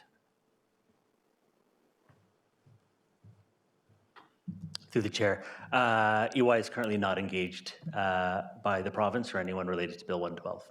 Okay, so thank you for that. And thank you for the report. There's lots of interesting elements within it. Can you tell me what you projected the transition costs would be for Peel? For Peel? Yes. So the work that we did for the region of Peel was in 2019, when the first regional review was contemplated. And we were asked to come in and do a financial impact analysis. Off the top of my head, I do not know what the assumption was on the implementation costs, but I will say that it was a very high level assumption, probably a percentage based on what we've seen in other places before. The issue when it comes to estimating the costs related to implementation is that you can look at amalgamations and see what the cost of implementation has been for that. There are almost no examples of dissolution. And so that's what you would look to try and make an estimate. So sorry, off the top of my head, I don't know what that was from 4 years ago, but it would have been substantial. But it was an analysis of dissolution costs. No, that report was to figure out the financial impact of amalgamation and finding out the possible financial impact of dissolution. Right. And then to implement those, there would be another one-time cost that you would have to go into for transactions and lawyers and collective agreements and things like that. That's Right. a large number. Okay, but can we have access to what the projected dissolution costs were for Peel? So they were projected 4 years ago, and yeah, that's a public document. It's on their website. Okay, that'd be interesting information to have shared with us. And then just in terms of where we head, so what I've understood is you're going to come back with a potential, here's what it could cost us. At that point, we may know if the minister is going or not going, if he's going to change his mind. One of the things that concerns me is that we are already, as a town, on the public record of a direction that we may take. And even tonight, you just said our position. And yet, we haven't consulted the public. This council wasn't even consulted about the position at Hansard. And it strikes me as that's just not appropriate. But I would agree that we need this information to help people understand what the journey could be. And I, in fact, was really quite fascinated by what Durham had to say at the Hansard report, because they clearly have figured out how 8 mayors can stand up and say, this is working for us and here's how. So one of the things I'd like to appreciate and understand is, how do they do that? And what are the benefits to us? So hopefully in that best practices that we had in the motion, that would come forward, because, I mean, there was a ringing endorsement that Durham has their workflow, their priority, their development pipeline, it's all working tickety-boo for them. So it would be good for us to have some insight on those best practices, because I am a big fan of continuous improvement. And my last question is, has the region had the opportunity to review and comment on this report? The region was not involved. The region was not involved during the review and putting the report together. The region has a copy of the report now. I've spoken to the CAO there, and she has provided some preliminary comments on the report itself, just in terms of the value of getting the information, looking at the various ways in which it could proceed. So yes, they are aware of it. Yes, we've had a discussion about it. So is that part of what the Halton CAO working group is working towards, is a discussion as a group around, different models or options? Or can you just put a little bit more on that comment? That group is really looking at, of the various services we provide, what are some of the opportunities to reduce duplication, to look at more efficient or effective ways of doing it. So they are looking at various services that are currently provided and options for moving forward differently. I would not say it's similar to the report, because the report that was put together by E&Y and staff at the town was really focused on a single tier and how you could move that forward. That certainly is not the focus of the working group. It's looking at a continuous improvement model and how to more effectively, efficiently look at various services and changing them. Well, I will say thank you for doing that, because continuous improvement doesn't throw the baby out with the bathwater. It actually says, how can we do certain things better, and how can we reallocate resources better? And I think that's a great step versus absolutely jumping off the deep end. Albeit I haven't made, I would love to hear what the public has to say, and I would love to understand the numbers better, which I think the public deserves.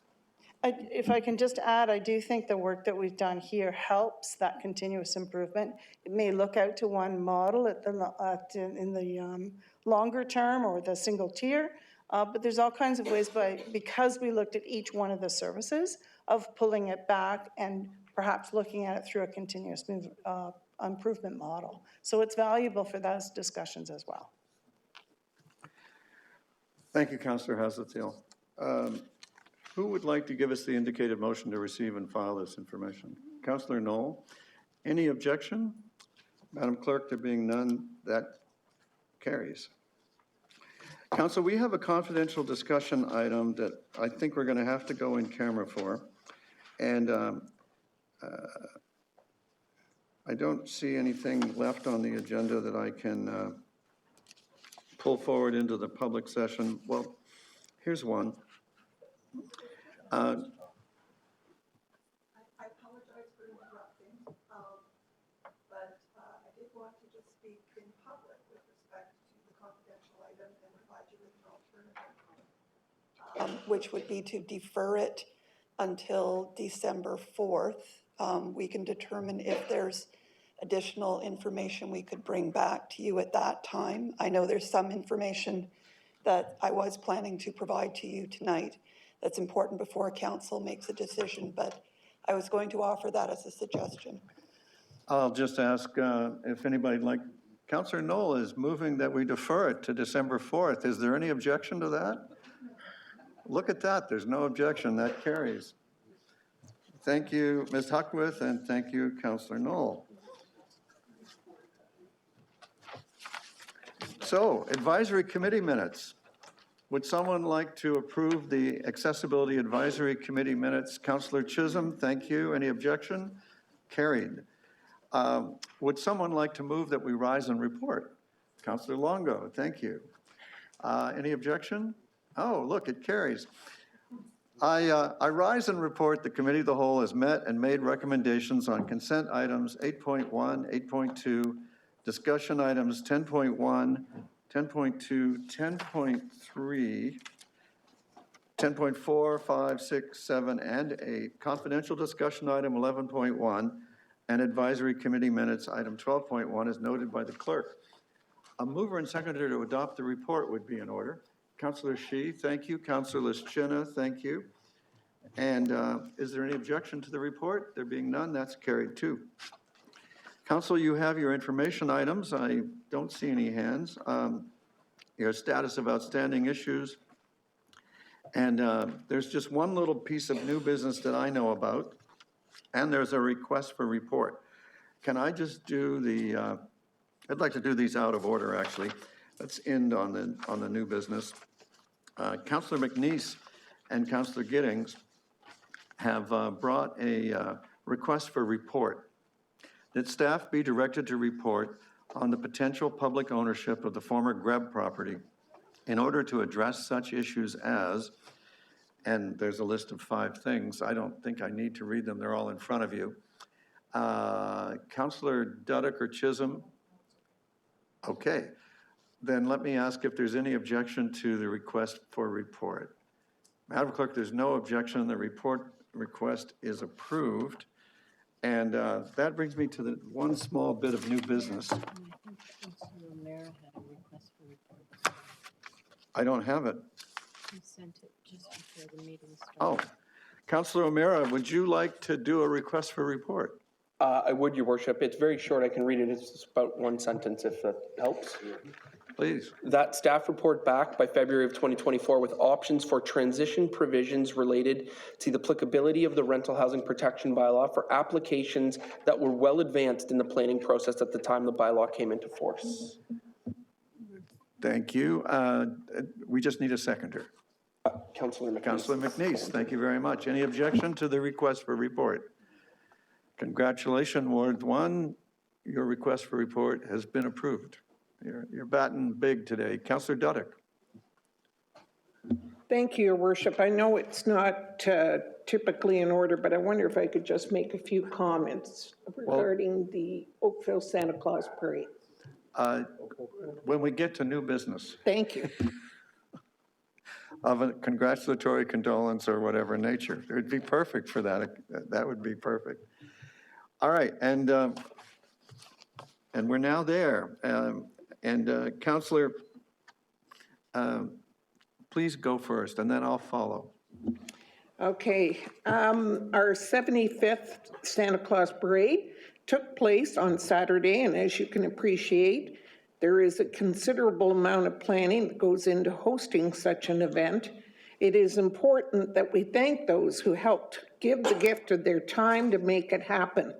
Our parade committee, and I don't know how many of you know who those members are, Anna Rookyard, Maggie Burns, Alexandra Lancaster, Rogie Guerin, Deborah Johns, Victoria McCullough, Dirk Soderick, Jessica Caceres, Audrey Basham, Beth Robertson, Deborah Johns, Julia Lee, Val Blackwell, Chris Clapham, Heather Salima, Jim Pendlebury, and Glenn Wolfrey, who I might add makes the trip from London, Ontario every year to help out with our logistics.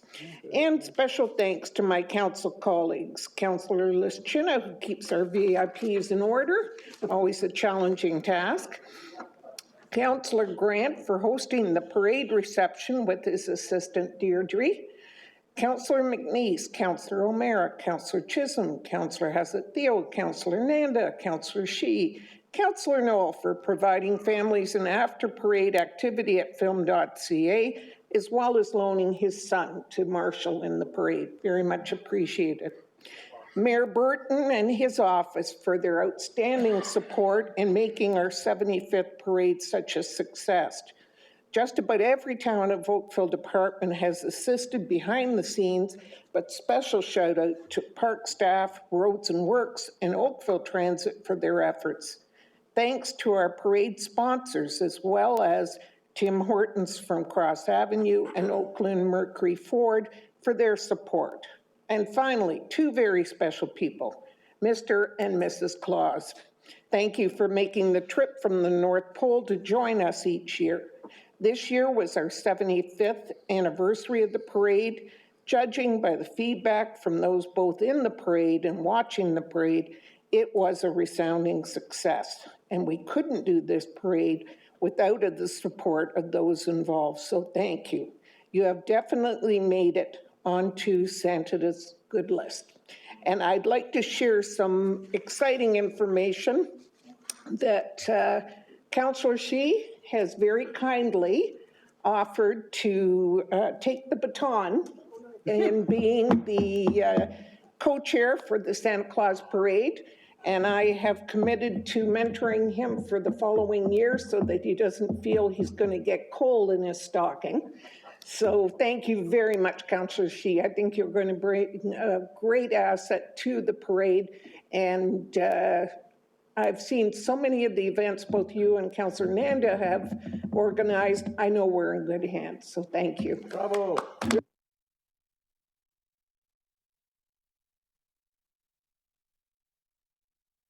Thank you very much, Councillor Dudek. I want to congratulate you, Councillor Dudek, and Councillor Tom Adams, and Councillor Mark Grant on the remarkable milestone of 20 years of devoted service to the town of Oakville on this council.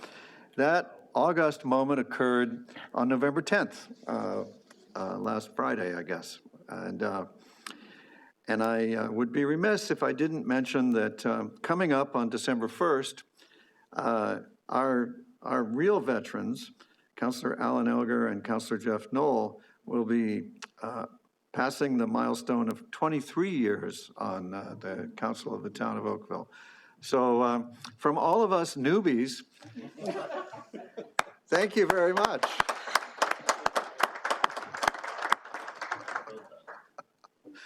All right, thank you, that was good. Thank you for letting me do that, that was good fun. And now, here's a little detail. We're not quite done. We're at consideration of reading of the bylaws, and we've added a 19.3 to the agenda bylaw. This is bylaw 2023-163, a bylaw to declare that certain land is not subject to part lot control, blocks 168, 170, and 179, Plan 20M-1255 Graydon Banning. And we're doing this to assist a family with, if we wait till the next meeting, it harms the family's interests. And so as a kindness at this happy end of the year, we're doing it, we're adding this as an extra added attraction tonight. And we need, in order to do that, we need a mover and seconder to waive section 8.3 of the procedure bylaw, which requires a minimum of 48 hours public notice for agenda items to allow for the consideration of this. So I need a mover, Councillor Dudek, thank you. And I need to know if there's any objection. So that means we have passed that with more than the required 2/3 majority. Thank you very much. That's true. Councillor Elgar was the seconder. I had a psychic wave. And now I need a mover and seconder for the bylaws. That's bylaw 2023-156, 159, and the aforementioned 163. Councillor Longo and Councillor Shia, thank you. Any objection? There being none, the bylaws are considered read and passed. And look at that, it's not quite 11 o'clock and we've finished the work of the meeting. And it was indeed more than an hour left. And so thank you, everybody. It's been terrific to work with, and that ends the meeting.